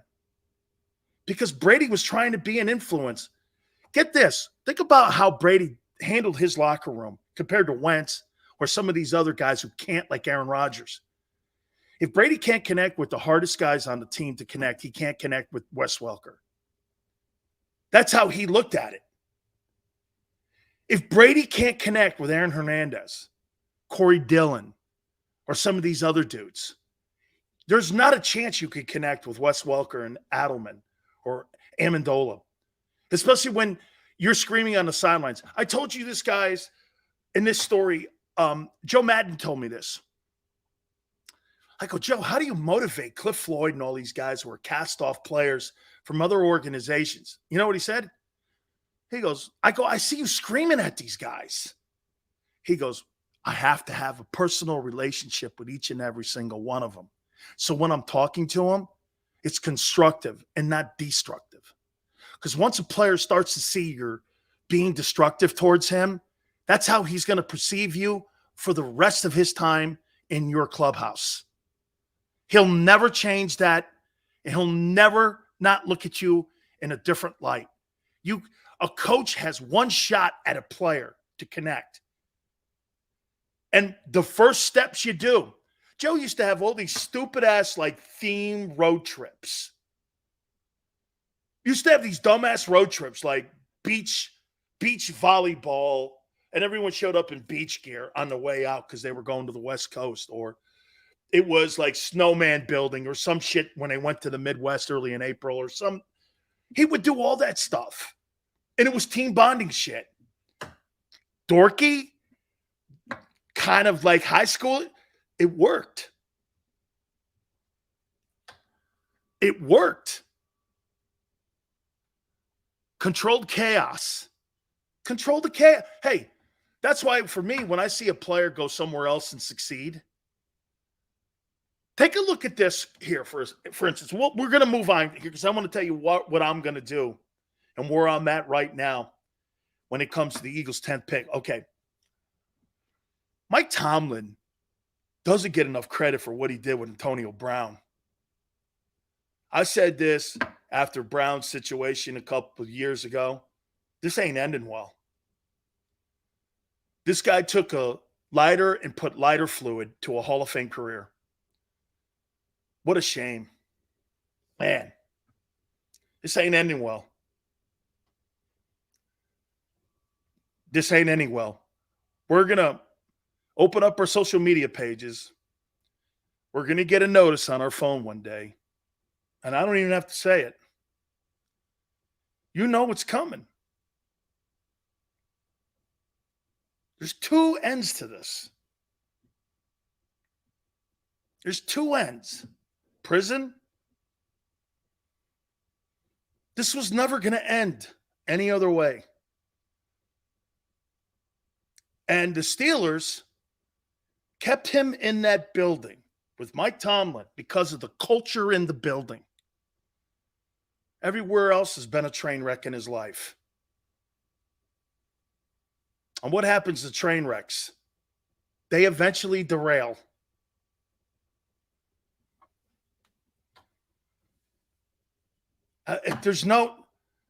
He's burnt through all his money. He's burnt through all his fame. He's built through all his goodwill. He has shit on every single human being. I actually feel terribly sorry for him to a point. And by the way, to a point, because at the end of the day, you and me, we get up every morning, we go to work, we have heartache, we have hardships, we have bills to pay, we have stacks of things that are on the table that we have to take care of too. Hey, F that guy. I agree. Completely agree. You built through $80 million? Hey, guy, what do you want from me? I'm lucky I got $85 in my bank account. You want me to cry for you? That's not going to work, especially in a place like Philly. That ain't going to work for me. Sorry, guy. You ain't getting a tear out of me. You know what you're going to get? A pathetic out of me. People with empathy will have it. Most of us have empathy. Hey, prison or the graveyard. It's where it's ending. Nowhere else. Dude, and the one thing that you should always be, and the thing that he doesn't see, I'll move on to this moment here. But, dog, when I die, I don't want anyone to tell me, hey, Sills played pretty good college football. He got drafted. One of the great things that a player could ever have is to be a high draft choice. Was in broadcasting for 35 years. Was really, man, met a lot of people. You know what that means to me? Shit. Because when I leave this world, I want my daughter to go, my dad was a great dad to me. That's my testament. My responsibility. I told my daughter, I don't have to love you. Are you kidding me? I feed you. I house you. I give you everything you want. My family helps you go to school. You're my responsibility. Love you? Don't get it twisted here. Love you? You're my responsibility. That's my responsibility. When you start having people tell you bullshit about love, they'll let you down. People let you down all the time. I tell my daughter this. I don't have to love you, honey. I do. But you're my responsibility.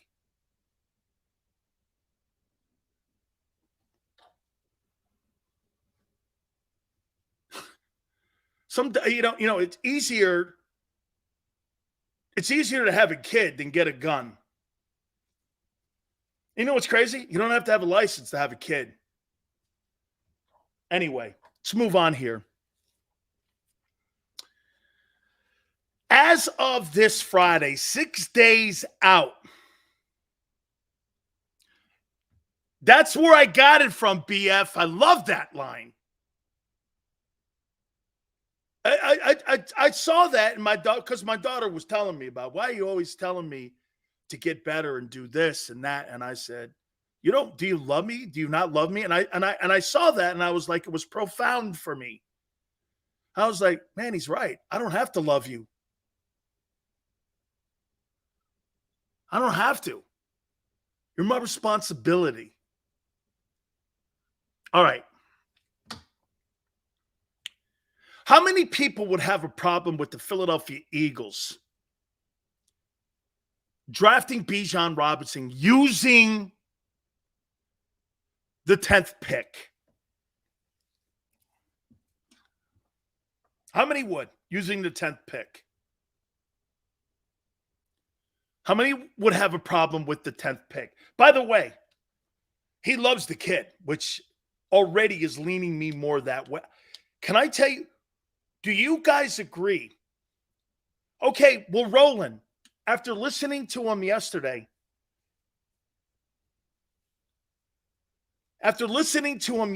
Yale Tone,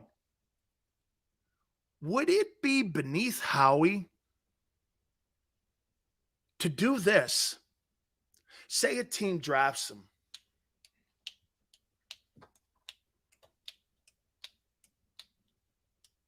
'15th. Howie gives him the 30th pick, makes a trade on trade day, grabs him. Say he's 17. You use the 30th pick for him. Give you the 30th pick and a second rounder. 30th pick and a second rounder versus the 10th pick for an impact player. He said it. A special impact player. Probably too rich. But here's what I would do. And I'm going to stick to this. If my guys, Jalen Carter and Anderson goes to 3, there's not a guy in this draft that I covet. Not a guy in this draft. And I'm going to show you what I'm going to do. Here's my game plan. I covet 2 things in this first round. An O-lineman and 5. So I'm going to figure out a way to get 5. And this is what I'm going to do. I'm going to shop the 10th pick. I got to stay ahead of Dallas, though. Dallas wants this guy. You know I know the Joneses. Man, they want this guy so bad. Texas kid. Longhorn. Playing with the star. So he's a Longhorn. Get this. In the state of Texas, the Dallas Star and the Longhorn emblem. I don't know. You couldn't find a lot of states that have that kind of dynamic. You played at the University of Texas and you're a Cowboy. Bro, you're legendary. When Earl Campbell played for the Longhorns and played for the Oilers, he was a god. He was a god. I go to the Patriots. The Patriots want an O-lineman. They want one of the O-linemen. And if those 2 guys are there, I trade with the Patriots. I move to 14, and I get Robinson at 14. Do you feel more comfortable taking the running back at 14 than you do at 10? I do. I kind of agree with you guys. 10, even though he's the 3rd best player in the draft, I completely agree with you. Even with the 3rd best, I completely agree. That's a lot. Howie is Howie a deal maker? Dallas moves up to 9 with Chicago and jumps the Eagles. That's why you still, hey, Yale, everyone, that's why you've got to watch the board. But here, what helps Justin Fields more?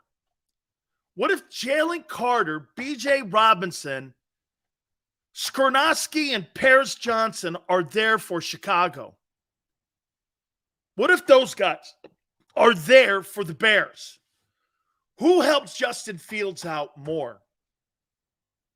Remember, I'm not taking a running back in a rebuild. The Bears are in a rebuild.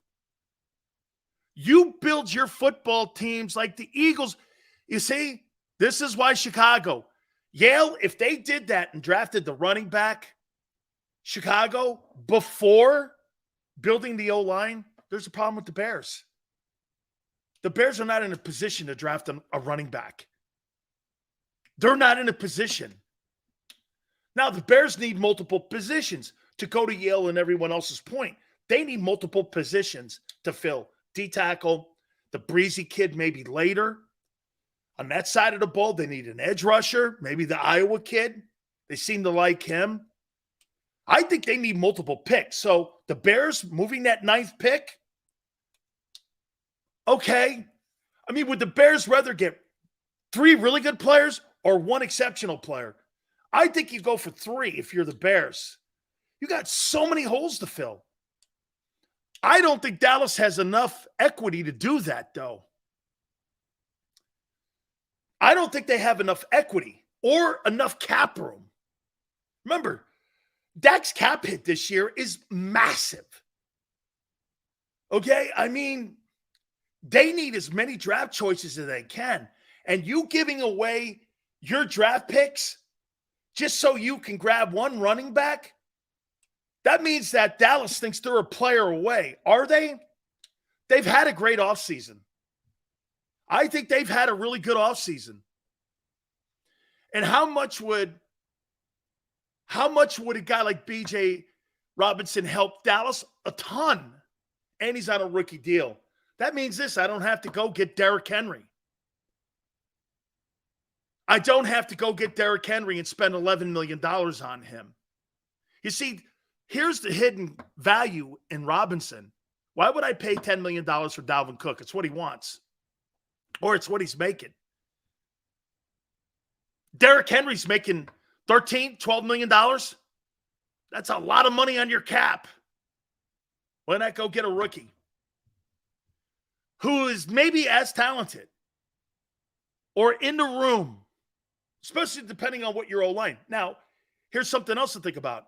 If you're Tennessee, do you move Derrick Henry to Dallas and take Dallas's pick at 26 and then you draft Robinson, or maybe you move up? I think there's going to be a lot of movement next Thursday night. Dallas is getting a running back, a vet, or they're getting that kid from Texas. I don't know. I think the Dolphins and the Vikings are making really weird moves, or at least conversations. We're talking about Trey Lance and moving Dalvin Cook. How does that help you? Are they thinking of taking Robinson later? Hey, think about it. Keep an eye on the Vikings. Keep an eye on the Vikings. If they move Dalvin Cook to Miami, they could be in play for Bijan Robinson as well. Rookie contract. You don't have to pay $10, $11 million for Dalvin. Dalvin Cook's a good ball player. I could see Buffalo in the move for him. But that's later in the draft. I don't think he's going to get down there. I think of all the players, get this, you know the thing that is really putting the roadblock up on Bijan Robinson is this asinine thought process that you don't do that for a running back. Dude, you do that for LaDainian Tomlinson. And I'm sorry, I disagree with people who say he's not a special player. He is. Every single scout I've talked to has said he's the legitimate deal. The last time I was this sold on a running back was Adrian Peterson. I kept telling the Bucs, you got to draft this guy. You know what Bruce Allen and the Bucs told me? They were going like, he's got a shoulder injury. Because he had a shoulder injury his senior year or his last year at Oklahoma. I'm like, it's not a knee. This guy is a superstar ball player. I go, you don't see that? And Bruce is like, I think they got Cadillac Williams. or something. I think they went with him. I'm like, bro, this guy, Adrian Peterson, I'm telling you, he's a special dude. I'm like, I don't know, man. Cadillac wasn't even the feature back at Auburn. It was Ronnie Brown. And I was like, he wasn't even the featured dude. And they went with him. I think he had three games in a row, 100 yards. And Buccaneers, you know what they were doing? They were calling me going, hey, look at our guy now. And I'm like, yeah, okay, well, let me see if the little guy can hang. Well, he couldn't. He couldn't hang. He wasn't big enough. And he was never the feature back at Auburn. Tommy Tuberville was like this. Man, Cadillac's a good ball player. But Lionel James was tougher. Lionel James had a great career. He ran in the backfield with Tommy Agee and with Bo Jackson. I played against him. I'm like, hey, yeah, I don't see that. And again, I kept doing this to Bruce Allen and everyone in the personnel office with the Bucs. I kept going, it's a shoulder injury. He's going to get over that. I mean, it's not like he tore his ACL out. We found out, even though he tore his ACL out when he played with the Vikings, the next year he comes back and almost breaks Eric Dickerson's 2105. And you're like, there's something in the room with that guy. He was a generational player. Yeah, I played against Lionel Little Train James when he was at Auburn. I posted the game I played in, too, at Jordan Hare. That was a pretty wild place. I was a freshman at Maryland, believe it or not, then. I was a backup defensive tackle at Maryland, and I played against Bo Jackson, Lionel James, and Tommy Agee. All three of those guys played in the NFL. That was a hell of a backfield, man. And Bo, you see Bo Jackson, you're like, hey, Bo Jackson from the front, his legs were like this. Tone. Both legs were like this. They were like two pens. From the side, they were like this. This guy was built like a racehorse. I was like, it was the weirdest thing you've ever seen. You look at him straight on, you're like, well, this guy's not that. He was kind of tall, right? Little legs like this. Then from the side, you saw them thighs, man. They were like this. And bro, I don't know, man. He had cellophane over his body or something because that's a guy that must have been a science project because they had every single part of the body, like the heart, the liver. He pulled his shirt up once because, they were doing something. We're sitting there looking at him, me and Pete. We're sitting there looking at him. I'm like, I'll tell you what, you could put that guy in a science class right now and you could dissect that guy. There's his spleen. There's his kidneys.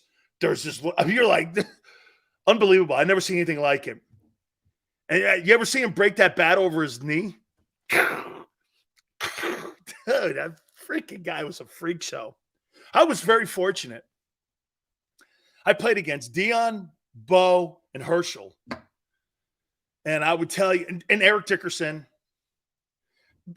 Earl was past his prime. He was in his last year. He wasn't Earl Campbell. I played against Ironhead, pro and college. Eric Dickerson was the best back, though, I ever played on. ED, man, he'd get through that line of scrimmage, man, and he starts standing up, and, man, he ran like a horse himself. His nickname is Pony. I call him Pony. Man, them goggles, man. All you see is them goggles, and he's gone, dude. Don't let him get a head of steam up. Marcus Allen played against him. Yeah, but Eric Dickerson was just a freak show, man.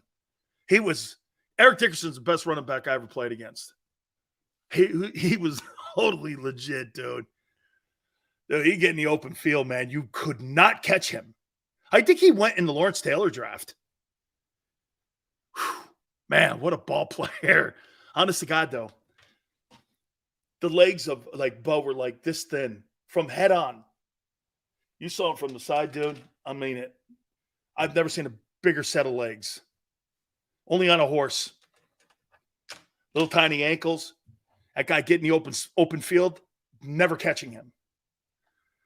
Dude, The only way my wife used to say things about Bo were this. Thank God he's got clothes on. Hey, guys, honest to God, my wife used to do this. Thank God that guy's got clothes on because none of you catch him. Yeah, Bo Jackson, man, getting the open, man. You grab onto anything, man, because you were chasing. That guy was really a great ball player. Whew. Could not. Most people weren't alive when the 49ers won. Hey, Roger Craig was a special player. I love Roger Craig. Roger Craig used to lift his knees up so high. I'm friends with Roger. And Roger, very underrated back, should be a Hall of Famer. I believe Roger's the first guy to go 1,000 yards receiving and 1,000 yards rushing. Do you know nobody outside of Jerry Rice and Joe Montana are in the Hall of Fame from that Super Bowl run with Joe, with them 4 Super Bowls on the offensive side? Nobody else but those two. Those are the only 2 Hall of Famers. Harris Barton, no. Jesse Sapalo, no. Randy Cross, no. Nobody. Tight ends, no. Only Rice and Montana are on the Hall of Fame. Defense, lot. I think Fred Dean may have played a little bit with them. Maybe a little. Only Dean, no. Randy Cross, no. Oh, Roger Craig was a great ball player. He should be in. He's a great player. So here's what I'm doing as of today. Here's my game plan. I'm moving down to 14. Dallas scares me because I think Dallas is going to. Yeah, because you get this. Once Dallas sees at 10 that the Eagles move down to 14, that would force Dallas to have to get to 13 and to get ahead of them. That would force Dallas to have to get ahead of them. And then get this. You could probably get your old lineman sitting there at 14 and then trade out of 30. Smart. If I'm not getting Will Anderson, Jalen Carter, I'm moving down from 10 to get Robinson. I'm going to sit at 14 and wait, see what happens to the board. You know why? At either 14 or 30, I'm going to get what I truly covet. What is that? One of the 87 graded offensive linemen. Remember what Chris Landry said the other day to you. Dude, if you get a guy, it doesn't matter what the name on the back of the jersey is. If they have the same grades, they're in the same sandbox. Does it matter if you get the kid from Georgia, Tennessee, Florida, Osiris, the kid, Torrance? Does it matter? You get what you coveted the whole time. And you save your pick. You know why? You got the O-lineman. One of the things you do spectacular at. What's that? Developing offensive line. You put them at guard. You put them in between Kelsey and Lane. Helps Jalen Hurts. And then you trade out of 30. And you get multiple picks in 2, 3, and 4. Sounds to me. Maybe you get your second-tier running back that you guys so want. I would never do that. I'd get a veteran back. If Bijan is the pick, the Eagles and Cowboys are playing chicken all day, night. That's correct. Because once the Eagles and the Patriots make that move, that's going to force the hand of the Cowboys. The Cowboys are going to have to do this. And they don't have the luxury of the 2024 draft that the Eagles have. Because you know what the Eagles can do too? The Eagles have multiple picks in that draft. They're going to have like 12 to 14 picks next year in that 2024 draft. You can't move the compensation picks, but you have 8 as of tonight. You have 8 picks. So, I mean, you have equity for next Thursday night in next year's draft. I mean,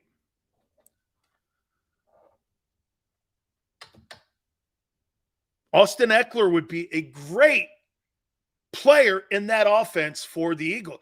Austin Eckler in the Eagle offense would be sensational. Austin Eckler behind that offense, yeah. Austin Eckler.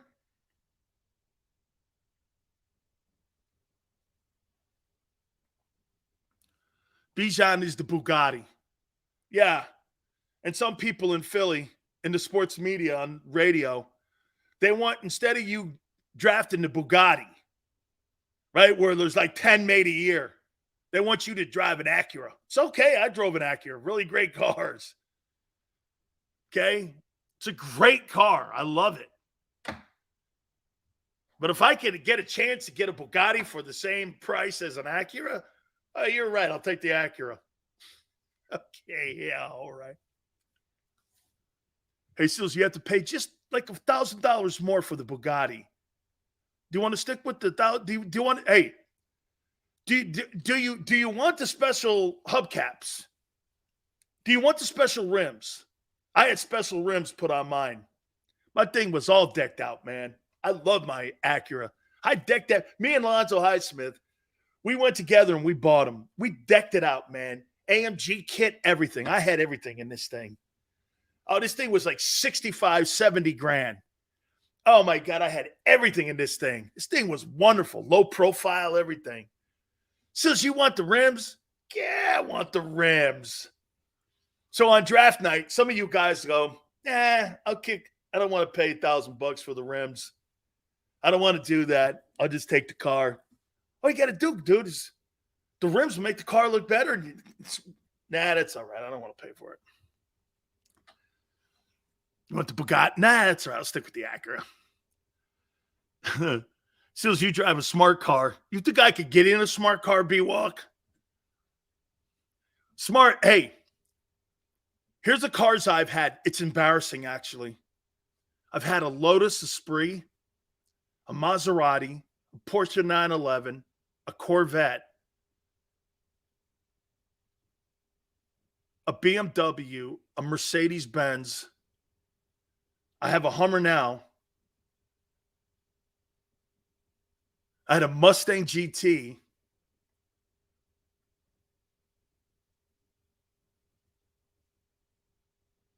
I think that's it.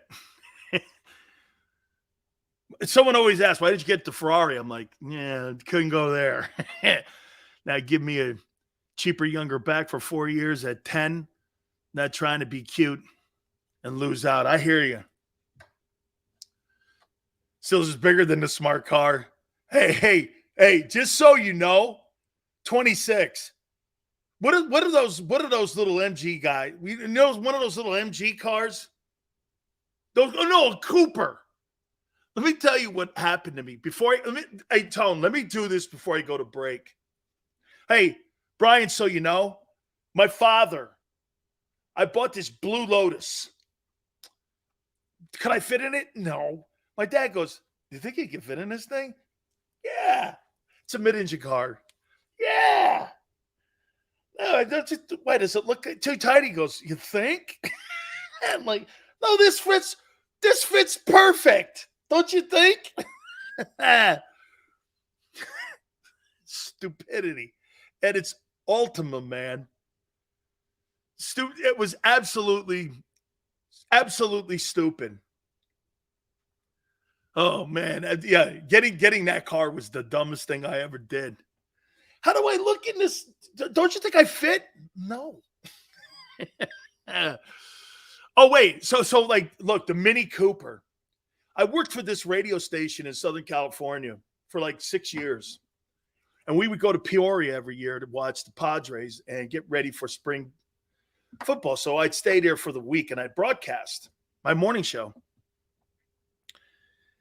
And I get to the airport. The lady goes like this.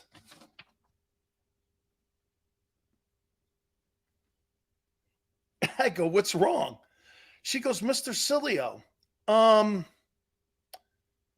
do you know what a Mini Cooper is? I never heard of it. Well,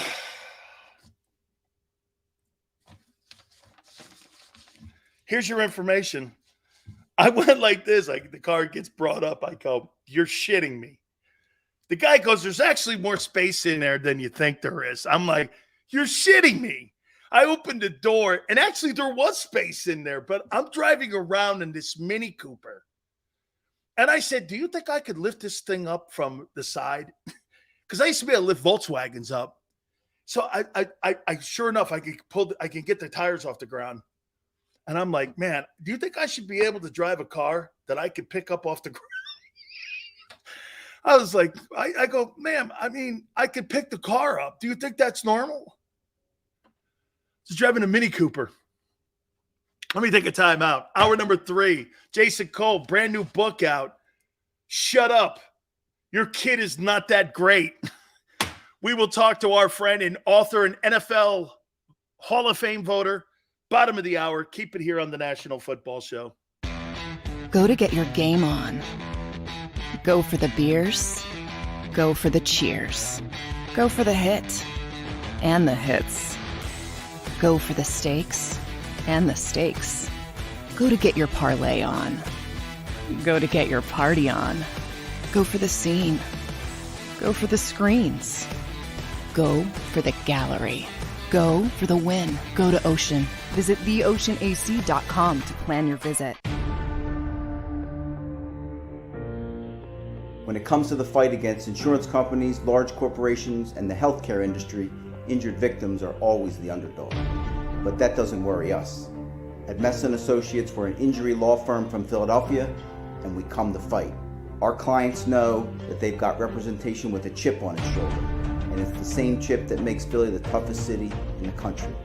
Call 215-568-3500 or visit us online at messalaw.com. Messon Associates, the toughest injury firm in Philadelphia. Heading down the shore, have a ball once more. Here, imaginations run wild and time stands still. Because here, you can find the best of the Jersey Shore, all on one 5-mile island. So leave the old you behind and get lost in the woods. Wild, wild, wild wood days.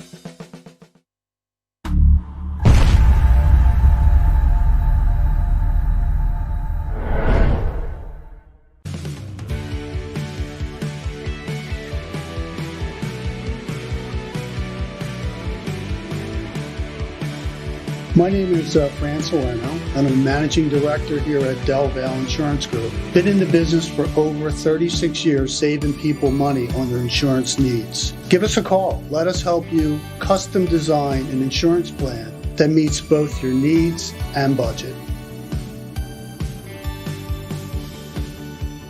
They're carving them up and good play calling along the way. First and goal at the 6.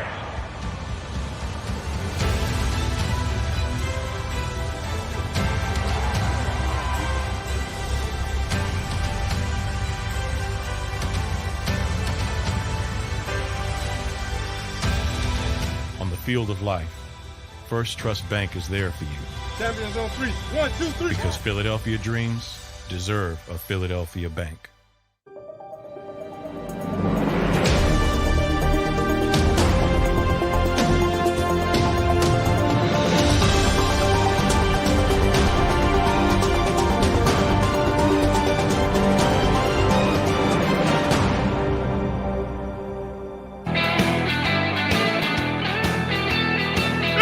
National Football Show. Joseph.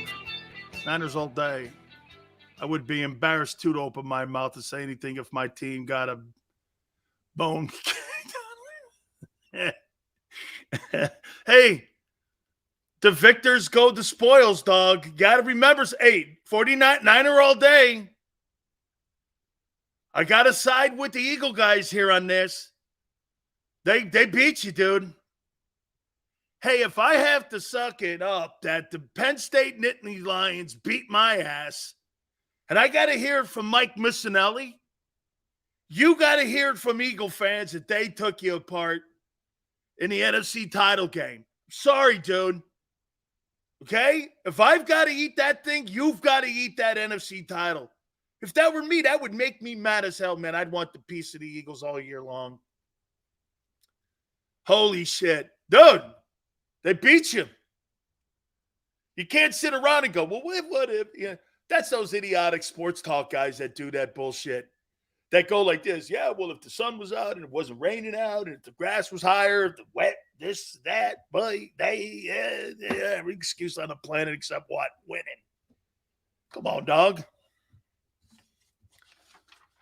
Come on, man. Let me throw this at you here. Eagles following Super Bowls since 2004. 2004, 13-3, win the Super Bowl. Oh, excuse me. Lose the Super Bowl, Patriots. Next year, you're 6-10. 2017, 13-3. 2008, 9-7. Then the beginning of the end started. Joe Pa smoked Miami in 87. I don't think so, Junior. I don't think so. And that's not quite what he said about Big Sills. That's not quite what he said. So let me ask you this, guys. You think the Eagles are going to have another run towards the NFC? Do you think I could find that? Hold on. Do you think I could find that? This quick? Said about.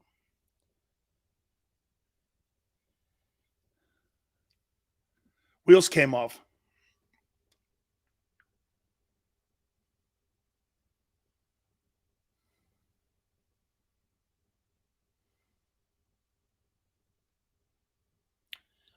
Why did the wheels come off? What were the determining factors of the wheels falling off? What led to the wheels coming off? Joe Pa kicked my ass. Okay. Now you see that little article right there? I posted it. Joe Paterno, Dan Sileo, defensive tackle. I'll read it to you, just so you know, Hoss. Dan Sileo, the Miami defensive tackle, whose eligibility is being questioned, is no average sort. A dominating lineman who bench presses 540 pounds, strongest man on our team, says Coach Johnson. Of Sileo earlier this year, Joe Paterno, Penn State coach, thought Sileo was Miami's best lineman. Yes, better than consensus All-American Jerome Brown. Right there at the bottom. Yes, better than Jerome, which wasn't true. Not happening. Okay? Not happening. Joe Paterno thought I was better than Jerome. Hey, it's a great article. I'll only tell you guys this. Paterno thought I was better than Jerome.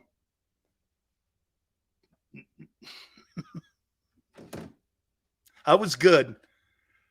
I was good, but not him. I was more consistent than him, and I wasn't a lunatic as much as he. We were both lunatics. We were both lunatics. You couldn't talk to us. We frightened everybody we played against. Yeah, right there. Look at that. It's a great article. Dan Sileo, Miami's defensive tackle, whose eligibility is in question. There's no average sort. Dominating lineman who benches 540. Strongest man on our team, says Coach Jimmy Johnson. Of Sileo earlier this year, Joe Paterno, the Penn State coach, thought Sileo was Miami's best defensive lineman. Yes, better than Jerome Brown, consensus All-American. That's quite a comment from Joe Pa, isn't it? Hey, that's quite a comment. I got to tell you, though, one last thing before we move on. Hey, Yale, you'll like this. I'm sitting in the airport on my way back to Connecticut, and it's after the game. It's my freaking birthday. We played the night January 2nd. My aunt was there. My aunt took these crazy pictures on the sidelines. The president of the United States was there. President Reagan was there. Costas, NBC. It was the first national championship game. 100 million people watched it. Anyway, I'm in the Phoenix airport the next day. Thank you, Arthur. Listen. Hey, get this. I'm sitting in the airport. I get this tap on the shoulder. I turn and look. It's Joe Pa. Congratulations, coach. He goes, hey, I know it's tough. You know how many of those things I lost?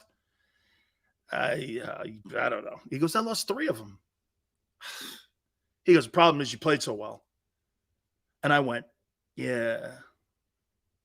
Had my head down, put his hand around me. He goes, you know what my mistake is? Letting you not come to Penn State. How'd that happen? And I go, you came walking down the street or the hallway in my school. You look exactly like my Uncle Bucky. I thought my Uncle Bucky was coming to school to see me. I'm not kidding. I go, holy shit, my Uncle Bucky's here. My coach, Joe Anzalone, goes, no, that's Paterno coming to see you. And Joe Paterno's walking. He's walking towards me. He goes, I want to talk to you. I said, listen, my grandfather would totally want me to come play for you because you're a paisan and he would totally, my grandpa, when I told him that Paterno came and saw me, he was like, holy shit, you got to go there. And plus Millen and Clark and all that. I really, he took a look at my transcripts and he goes like this, well, you're not a student. You don't give a shit about school. And I go, not at all. And he goes, well, that's a problem for me. And I said, coach, I'm not going to be a rocket scientist and I'm not looking to try to get into Wharton School of Business. That's not my deal here. I'm not doing that for that. I mean, if there was no thing as college football, I'd be in the Army or something else or working with my grandpa. And personally, guys, just so you know, if nobody came and got me, I would have went and probably worked with my grandfather for the rest of my life as a fisherman. I wouldn't have left him because when I went to college, the only reason I went to Maryland is because Randy White called me. But the day my aunt knows this story. It's crazy. The day I was leaving to go to college, my grandfather started taking my bed down and all my shit out of my bedroom. And he was so upset he didn't want to say it. I put my hand on his shoulder and I go, Dad, if you don't want me to go, I won't. He goes, no, you got to go. I said, if you don't want me to go, I won't leave. I'll not go. Because I love my grandfather so much. Everyone knows they called me Shadow. I go, Dad, you don't want me to go? I will not go.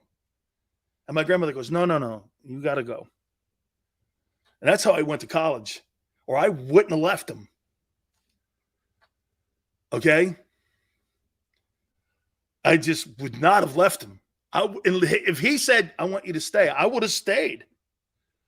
I would have totally stayed with him. I had no problem with that. I had a great life living with them. That's, my grandfather was like not a rich man. He was a fireman, worked in a cement company, and he was a fisherman. That's all I knew. That's how I was raised. I was raised by this old hard guy. I miss my grandpa. He was the best friend. Hey, Dirty D, man. My pop, best man I've ever known. Best man I've ever known. My grandma, too. Unbelievable. Get this. I wasn't raised by a mom and dad, but I was raised by the greatest people on the planet, my aunt and my grandparents. I would never change it for anything. Ever. My aunt's probably crying. I would never change it for anything. Okay?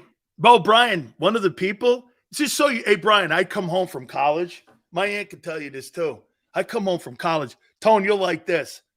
Dude, I'm on national television, man. I'm playing these gigantic, televised games. Oklahoma, Florida State playing against the Boz. These massive, with Jerome and massive TV audience games. I come home. My grandfather starts doing this. I go, what are you doing? He goes, no horn blowing.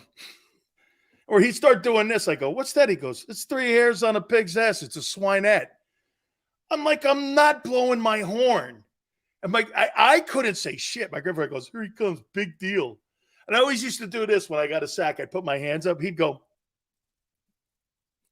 He was so proud of me, though. No horn blowing here. Oh, I could never brag. That's why I kind of married my wife, because my wife hates braggarts, too. I don't know why she married me, because I'm the biggest blowhard there is. You guys know that. Chris, it's all good, man. Hey, Chris, you don't cry because, well, you cry because you miss him a little bit, but you cry because of the respect you had for him. That's why. Cement company fisherman sales. You related to any Sopranos? I cannot answer that, nor will I. And if I'm going to be held and have my feet put on the fire, I will take the Fifth Amendment on that. Hey, do I know? If Hunter Biden could take the Fifth Amendment on the laptop, I could take the Fifth Amendment on that, Joseph. Does that make sense to you? Amen. Good night. Yeah. Hunter Biden could take the Fifth. Big Sills could take the Fifth. Yeah. One more time. One more time. Just one more time. One more time. Guys, you Philadelphia Eagle fans, you guys, you get under my shit too, but man, you guys, here, you get a pelt. You got to Gannon. You guys got to an NFL head football coach where he's whining to like the 6 media people that are sitting at that thing last night he was at. Like when you have a Philly scrum where you have all the media people around, it's probably what, 150 people there, 100 people after a game or a press conference or what have you. What are there, 4 people there at this Phoenix thing? What? Hey, Brian, right? There's like 4 people at this Cardinal. Who in the world would be in a scrum covering the Cardinals? It better be the St. Louis Cardinals, right? I mean, hey, if I'm going to cover the Cardinals, I want to cover the St. Louis Cardinals. Sills, your new beat is the Cardinals. Jesus, God, let it be the St. Louis Cardinals, not the Arizona Cardinals. No, it's the Arizona Cardinals. Shit. There's like 4 people there, and Gannon's going, yeah, you know, those guys in Philly, man, they wanted my ass every day. Even though I had the second-ranked defense. Yeah, but you sucked. Especially when we needed you the most. Did you ever notice that? In the two Mahomes games, Jalen won. Okay, I surrender. All of you Jalen Hurts people who say that Patrick Mahomes was outplayed by Hurts in both games, you know, if you think about it, didn't he throw for 350 yards in that Chiefs game? The first year he started, did he not? And then, so am I right when I say this? Jalen Hurts has averaged 320 yards a game against Andy Reid and the Chiefs. Does that sound right? Jalen has averaged over 300. Of all the teams that Jalen Hurts could average 300 passing yards against, the Chiefs might not be the team that I would think he would be averaging. Jalen Hurts against Andy Reid averages 300 passing yards. Jeez, you know, you'd think, well, what could possibly have been the problem?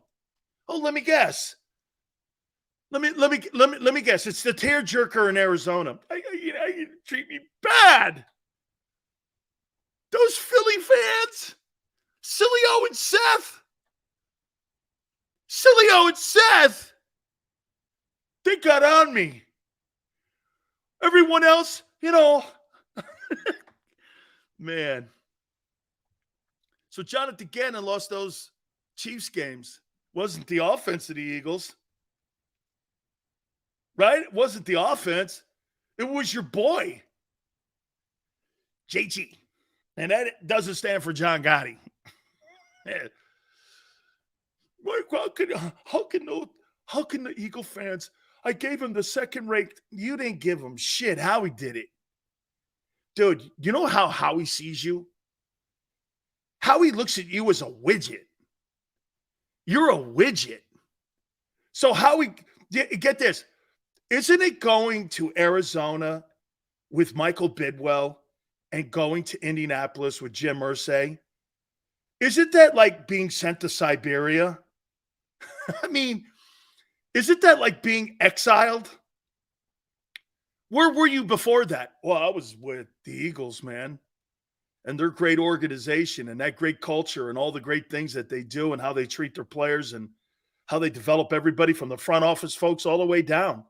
Where are you now? Cardinals. 4 people cover me. Where are you now in Indianapolis? Well, I had to come out of rehab first because, Irsay, he's a big contributor to Pills Are Us. And so, I have to work with that and work around that a little bit. Right? Jim Irsay's big charity thing is Pills Are Us. It's a new app. It's a new app that the Colts have. Pills Are Us. Oh, yeah, that's right. And prescription pads, too. Hey, I could print them off, too. Print off a bunch of prescription pads. The Jim Irsay School of Medicine. Better off in a Russian prison than being in Arizona or Indy. Who are you? Hey, Jonathan Gannon. Jonathan Gannon is now going to coach Paul Crewe. Who's your quarterback? Paul Crewe. Isn't that the guy in Longest Yard? Yeah.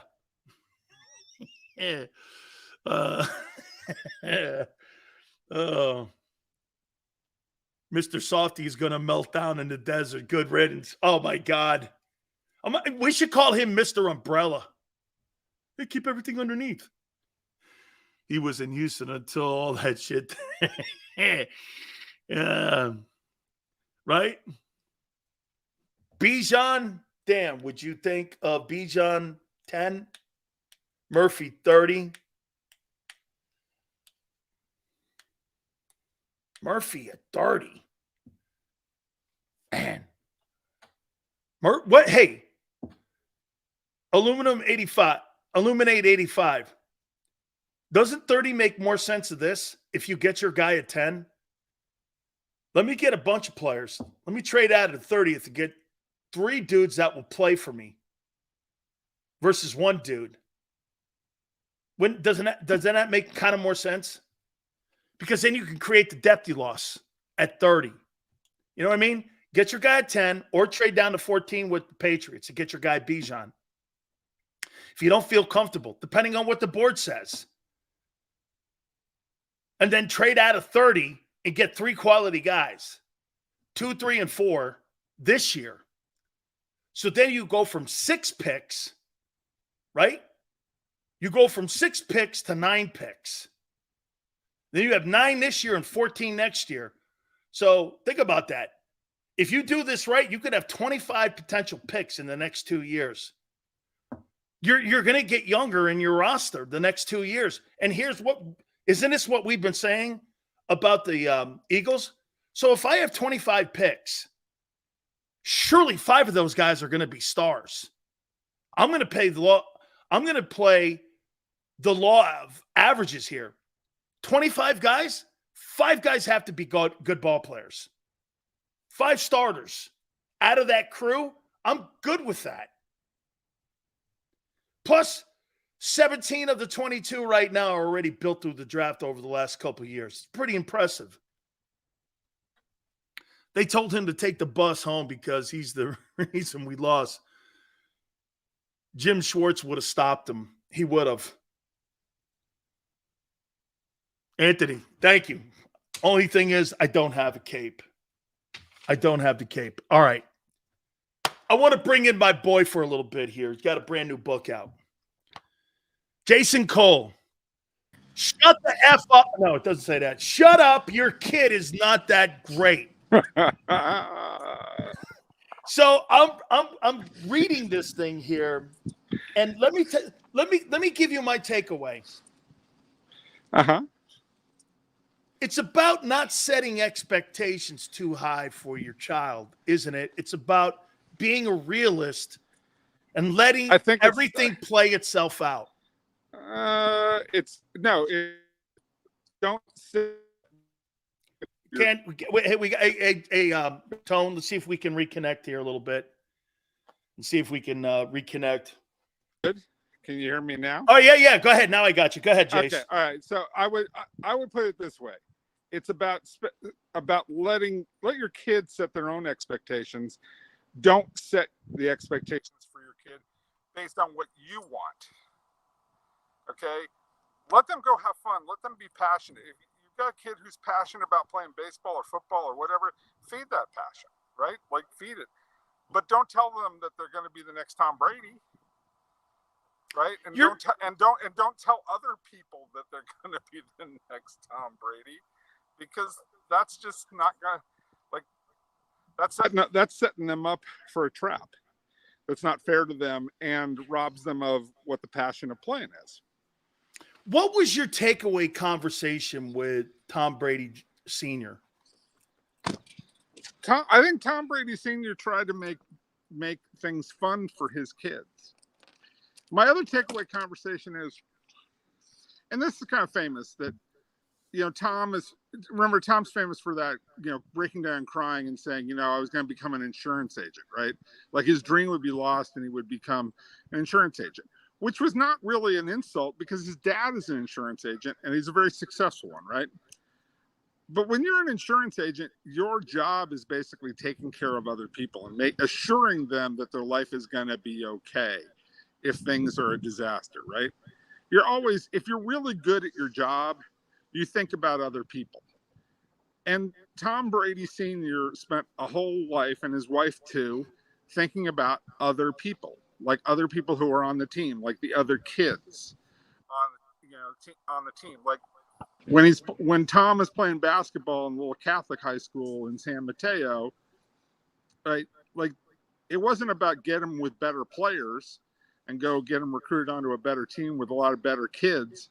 It's about make the kids around him better and make him care about those. And I think that plays out over the course of his career. Like, you've seen that speech he gave at Tampa after, the ring ceremony, where he named every single guy on the roster and looked at him and pointed at him and talked about their contribution. Even if there was some guy who was, blocking PATs, right?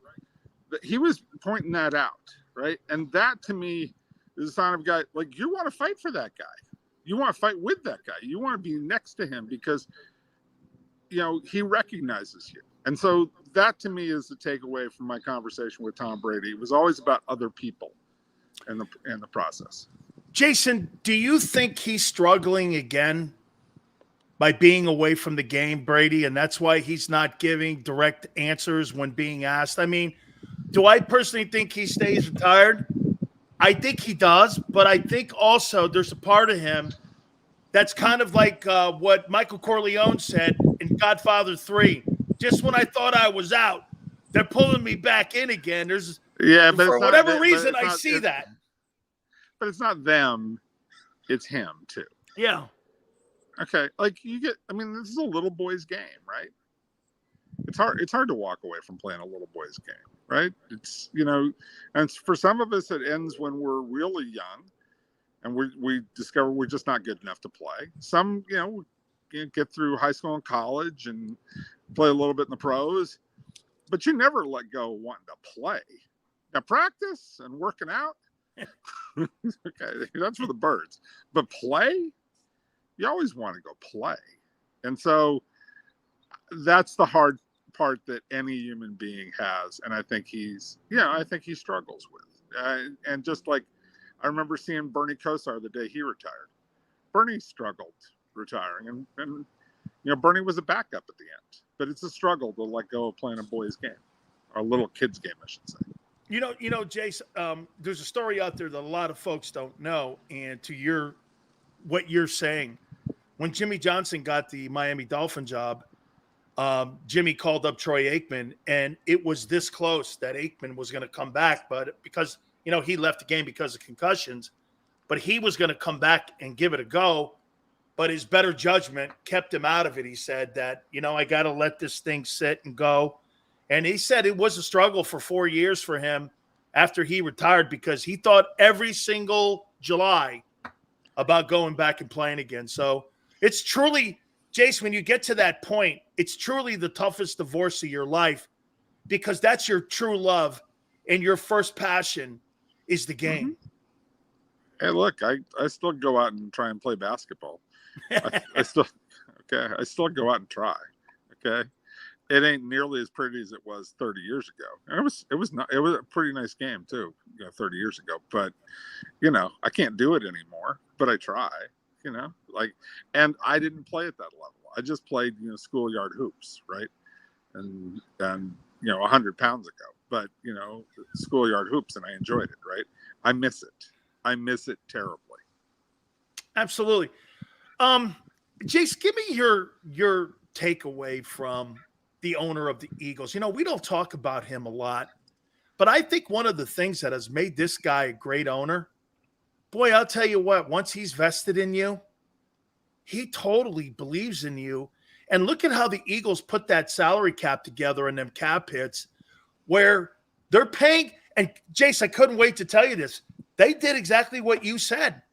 Over the next 3 years, Jalen Hurts is getting 170 of that guaranteed $255 million at the front end of the contract so that they get cap release throughout the entire existence of that contract. They're theoretically doing what you said. They're paying them up front at the front end instead of the back end. And they give them a no trade. Right, because this is, these next 3 to 4 to 5 years, and knock on wood, the kid plays another 10 years, right? And really develops into that pure, true franchise guy that you can't be without. But he's a running quarterback, and it's the same thing with Josh Allen up in Buffalo. They paid him after year 3. Why? Because he runs a lot. And, guys who run a lot get hurt. Lamar Jackson, I'm afraid he missed his opportunity to really get paid. It's a really tough thing to pay a guy who takes a lot more damage than your typical quarterback and is not a pocket guy and may have trouble transitioning to be that pocket guy. Now you may, and Jalen Hurts may become a pure pocket passer someday. That's not his pure game right now. I asked Mark Schlereth this question yesterday. I said this, Jace, if you had to start your football team between Lamar Jackson, he's 26, and Jalen Hurts, who's 24, who would you take? I was shocked. He took Jalen. Who would you take? I would take Jalen. I would. Wow. I think Jalen's a better thrower. You both think that Jalen's a better football player than Lamar Jackson? No, I think he's a better thrower. Okay. Look, Lamar Jackson is a fascinating player, really, truly fascinating player. And I think that, I could come up with a coaching staff that would know how to win games with that guy, right? And figure it out. But I also recognize that the game is played from the pocket more than it's played from running it. Okay. You affect the game more from the pocket because you have the entire field to attack. Jalen Hurts is better at that. So if I'm trying to formulate a team that can play consistent football and play from the pocket, I want the passer who's better from the pocket. Finally, Jace, how do you cover the draft? What do you and how do you look at the draft? I can't see you sitting down going, hey, that guy from Fond du Lac, Wisconsin, man, I'll tell you what, that guy would be a really great pick in the 6th round because I'm not a scout. Because you're a Hall of Fame voter, but how do you cover the draft? What are the things you take away, say the following Monday after the draft gets completed? What storylines do you look at as you prepare for the draft? Well, as a writer, traditionally, because there's stuff that you do write about and stuff you don't write about. The stuff that you do write about are more human interest stuff, like how does this guy fit, in traditional football stuff, right? Which everybody understands. That's the analysis. What I'm really looking at from a higher level, from sort of thinking about it as a general manager or, where is the team in the process of building, and what did it do to help or hurt its process of building a winning team? So I've always, I used to run into certain coaches like, oh, I want to have, a ton of draft picks, this and that. 15 guys every year. I'm like, well, if you got a veteran team where 48, 49, 50 of your guys already, why are you bringing in 15 new guys just to shuffle the deck? Right? That doesn't make a lot of sense to me. Are you trading away your picks to get out and move ahead to angle so that when you have to do the rebuilding, you're doing the rebuilding? Or are you just taking picks to take picks, even though you should maybe only be taking 3 or 4 or 5 guys in a given draft? Like, I study that kind of stuff, and I want to know which GMs are really thinking or which aren't. And if they're trying to build their defense, what kind of guys are they taking and how do they fit within the scheme that they're building? You're always looking at that. And who's taking quarterbacks late in the draft to try and develop something? Because as we found out, like Brock Purdy was one of the most important draft picks of the draft last year. And at the draft, everybody thought he was Mr. Irrelevant. Well, he was awfully relevant by the end of the year. He surely was. Folks, it's really an interesting read. And, I think Jason had me in mind. He didn't make it like too wordy. So it's a really easy read. By the way, I got to tell you where this is really convenient. It's near the throne. This is a throne read. That's absolutely a throne read. I sat around. Let's see, I'm up to, he even numbered the pages. 53. I'm up to page 55 right now. So again, folks, it's a must read. It really is. It really is a great read. I hope you guys go out and buy it. Amazon, you can find it here. Here's the book right here by Jason Calder. An introduction by Tom Brady Sr. Jace, thank you for the copy. Brother, I'll catch you next week, brother. All right, dude. We'll talk. You got it. That's our friend Jason Cole. Make sure you get out and buy the book. You're not going to believe whose contract is going to be redone because of your boy in Philly. You are not more like a pamphlet. As my grandfather would say, this is a great shithouse read. Hit the like button. You're not going to believe who's going to get his contract redone. Hit the like button. I'll tell you next. Keep it here on the National Football Show. Go to get your game on. Go for the beers. Go for the cheers. Go for the hit and the hits. Go for the stakes and the stakes. Go to get your parlay on. Go to get your party on. Go for the scene. Go for the screens. Go for the gallery. Go for the win. Go to Ocean. Visit theoceanac.com to plan your visit. When it comes to the fight against insurance companies, large corporations, and the healthcare industry, injured victims are always the underdog. But that doesn't worry us. At Messon Associates, we're an injury law firm from Philadelphia, and we come to fight. Our clients know that they've got representation with a chip on its shoulder, and it's the same chip that makes Philly the toughest city in the country. Call 215-568-3500 or visit us online at messalaw.com. Messon Associates, the toughest injury firm in Philadelphia.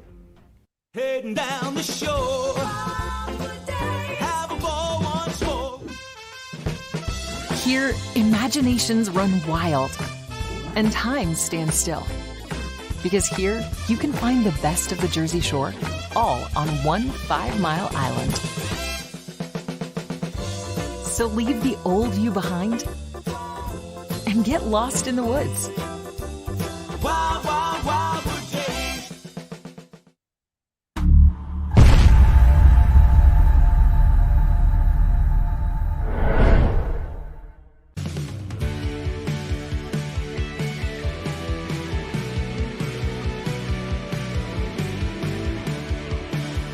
My name is Fran Sileo, and I'm a managing director here at Del Valle Insurance Group. Been in the business for over 36 years, saving people money on their insurance needs. Give us a call. Let us help you custom design an insurance plan that meets both your needs and budget.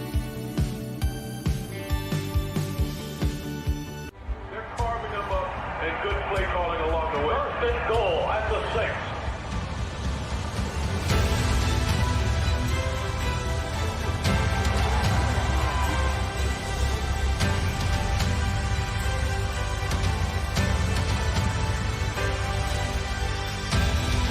On the field of life, First Trust Bank is there for you Champions on 3. 1, 2, 3. because Philadelphia dreams deserve a Philadelphia bank.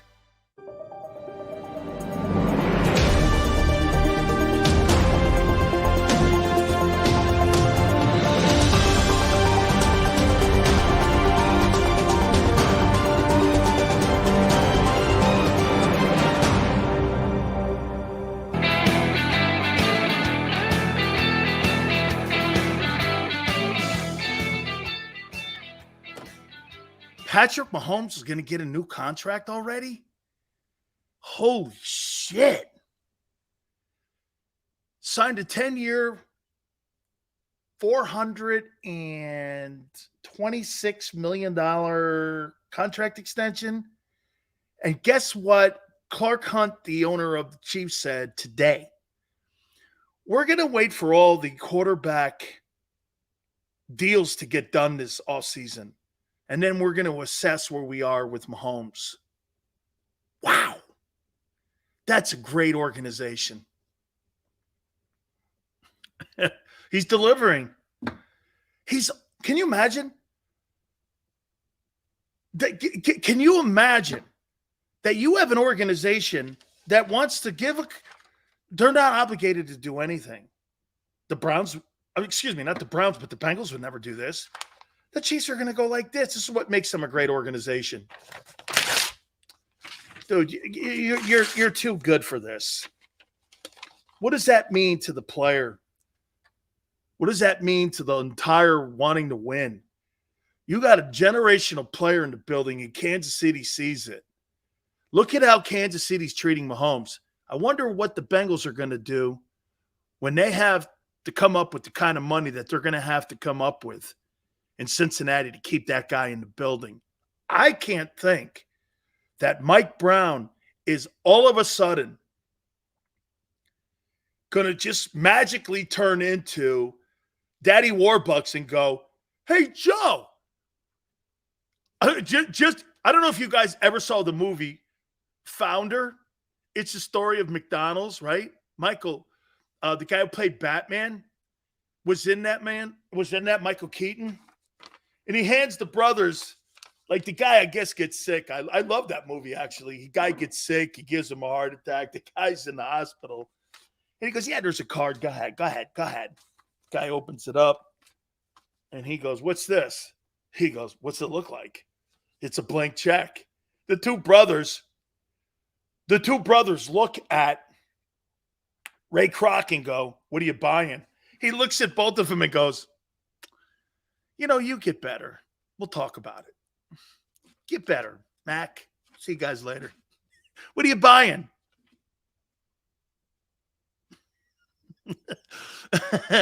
I can't think Mike Brown, the owner of the Bengals, is obviously going to turn into Ray Kroc.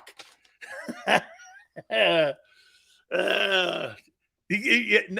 ain't happening. This guy's going to turn into Ray Crocodile. Them little short arms. I can't reach my wallet. My arms are too short. What happened? I can't get in my Jesus. I can't get in my wallet. I can't reach for that bill. Hey, I can't reach for Burrow's contract. Come on, what's happening here?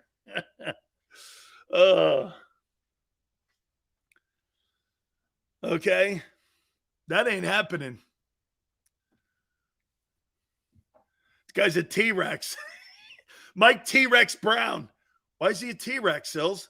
You see his arms when it comes to reaching for his wallet?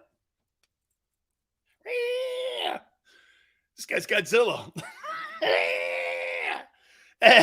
Hey, by the way, that's the noise Mike Brown's going to make when he sees that initial contract offer by Joe Burrow's people. He's like a T-Rex. Boy, I'll tell you, and you know what you loved about the way the Eagles cut their deal? The Eagles were like this. Yeah, that'll be $255 million. Oh, yes. Here's $170 million in guarantees in the first 3 years. Sure. It's like a menu. Here was Nicole talking to Howie and Jeff. What would you like on your order? Well, we would like a $250 million contract. That's under entree. Sure. What's the appetizer? The no trade? That's item number 3. Very good. We love item number 3. Maybe another appetizer, a little bit more so that we can kind of share. How about $170 million guaranteed in the contract? And we'll do it in the first 3 years. Oh, God, look at this. So our entree is $255. My starter is my no trade, and my appetizer is $170. Check. Here's my credit card. Here, Jeffrey Lurie goes, here's my credit card. Hey, we got that for you. Thank you very much. I'll see you in 2024. We're good. Hey, right? Here's Mike Brown. Here's Mike Brown with Joe Burrow's guys. Go to him. Our entree is going to be a no trade. Well, we're going to need. Our appetizer is going to be $225 million. Okay. My entree is going to be $270. This guy's going to have a heart attack. Mike Brown's going to have a heart attack when he sees what the menu is and what the order is for that guy. Jalen got it done nicely. Shit, he could have had Jalen Hurts could have had his contract done at a takeout. This guy here, man, this guy's going to end up in the hospital, Mike Brown.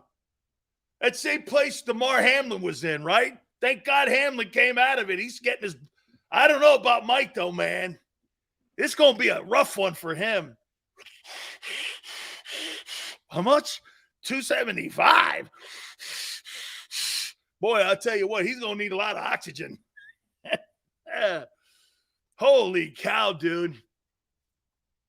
Jesus criminy. He's going to need a lot of oxygen. Old man Mike is going to have to retire to like St. Petersburg, Florida, and be hooked up to one of them ventilators down there in St. Pete. It'd be oxygen night for him. I can't really walk around a lot. What happened? I caught Joe Burrow disease. Jalen could have got this deal done at an ice cream truck. Hey, seriously, man.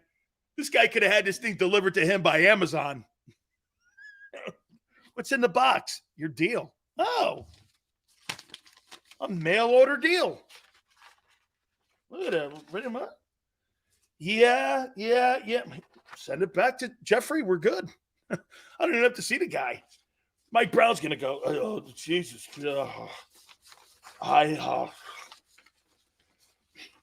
If I were him, I'd go like this to Joe Burrow. I'll give you 5% of the team. Oh, my God. Dude, honestly, wait till you see the Spanoses and how they're going to deal with Herbert. Holy cow, man. Just know this. I talked to Joey Bosa and John Bosa, the old man, and they bitched over a $350,000. Well, here, and I got to tell you some of the parameters of that deal. It was a $355,000 or $400,000 dispute. You know what it was? If they cut him, anything he signed with another team, with the money that they owed him, would come out of the money. Here, they give him $330,000. He gets cut, and they sign him to $400,000. He would owe the Spanos $70,000. They were like, F that. And I'm like, I would never sign that. I go, bro, dude, I'm not signing that. He was held out for 4 games over that. 4 games. They disputed over $375,000. Like if his contract he was cut and he was a bust. I think they were, see, here's the difference between the Eagles and the Spanos family. They weren't afraid of the Wentz deal. They weren't afraid of their failure with Wentz. The Chargers are so shell-shocked because of the whole Ryan Leaf deal that they have these little fail-safes. If you get a job, if you're an exit coach and Anthony Lynn went through this. If you sign for $3 million and you get a job with the 49ers or wherever he is right now, Anthony Lynn, do you know the $3 million the Spanos owe you?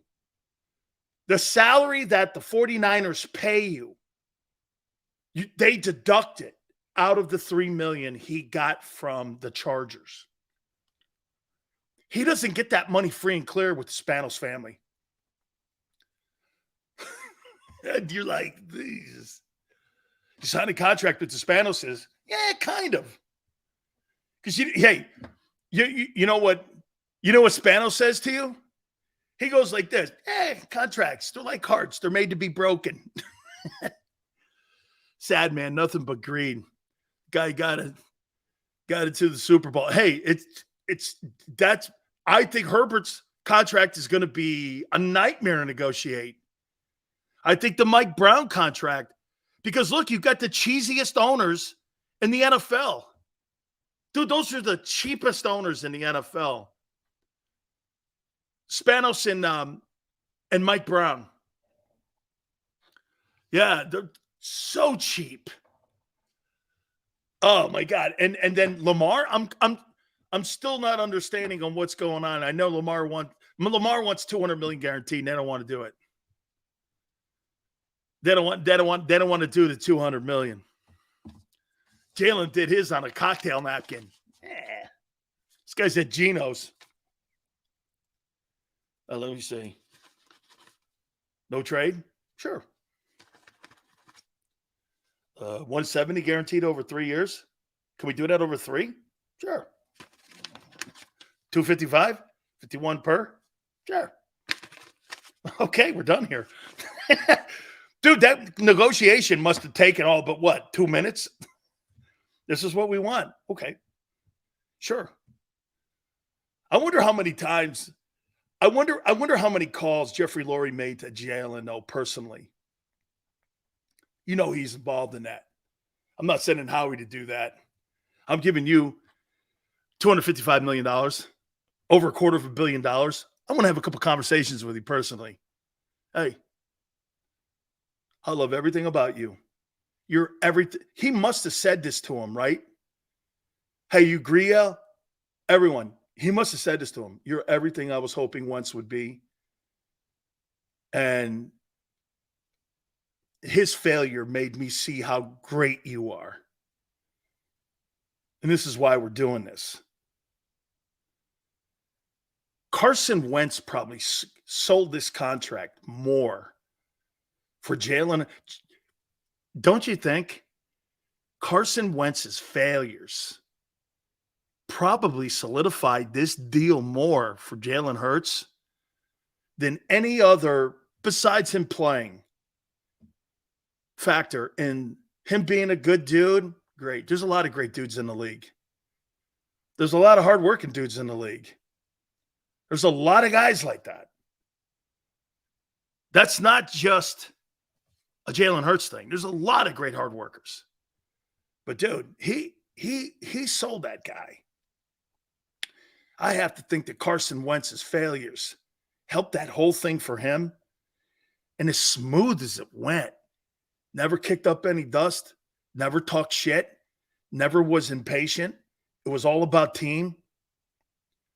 That's why they rewarded him. And by the way, I know some of you don't believe this. This is why you root for him. You totally root for the guy. Have a great weekend.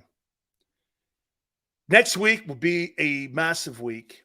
Coach Johnson and I know Chris Sims was supposed to come on today. He's going to try to come on next week. We're trying to get Todd McShay on too with us. I know Jimmy's going to be with us Thursday and Friday. And we're also going to hopefully get on Kevin Colbert as well, who ran the Pittsburgh Steelers draft, and get his assessment on Thursday and Friday as well. We got a ton of people. I'm trying to get Tom Telesco, the GM of the Chargers. They're going to be really busy, probably front end of the week. You have a great one. Xander, thank you. Joe, thank you. Tone, you keep up the great work. You're killing it, and I appreciate it. And God bless you and your family. God bless everybody. We'll see you Monday, 3 to 6, and we'll catch you on the flip side. Go to get your game on. Go for the beers. Go for the cheers. Go for the hit and the hits. Go for the stakes and the stakes. Go to get your parlay on. Go to get your party on. Go for the scene. Go for the screens. Go for the gallery. Go for the win. Go to Ocean. Visit theoceanac.com to plan your visit.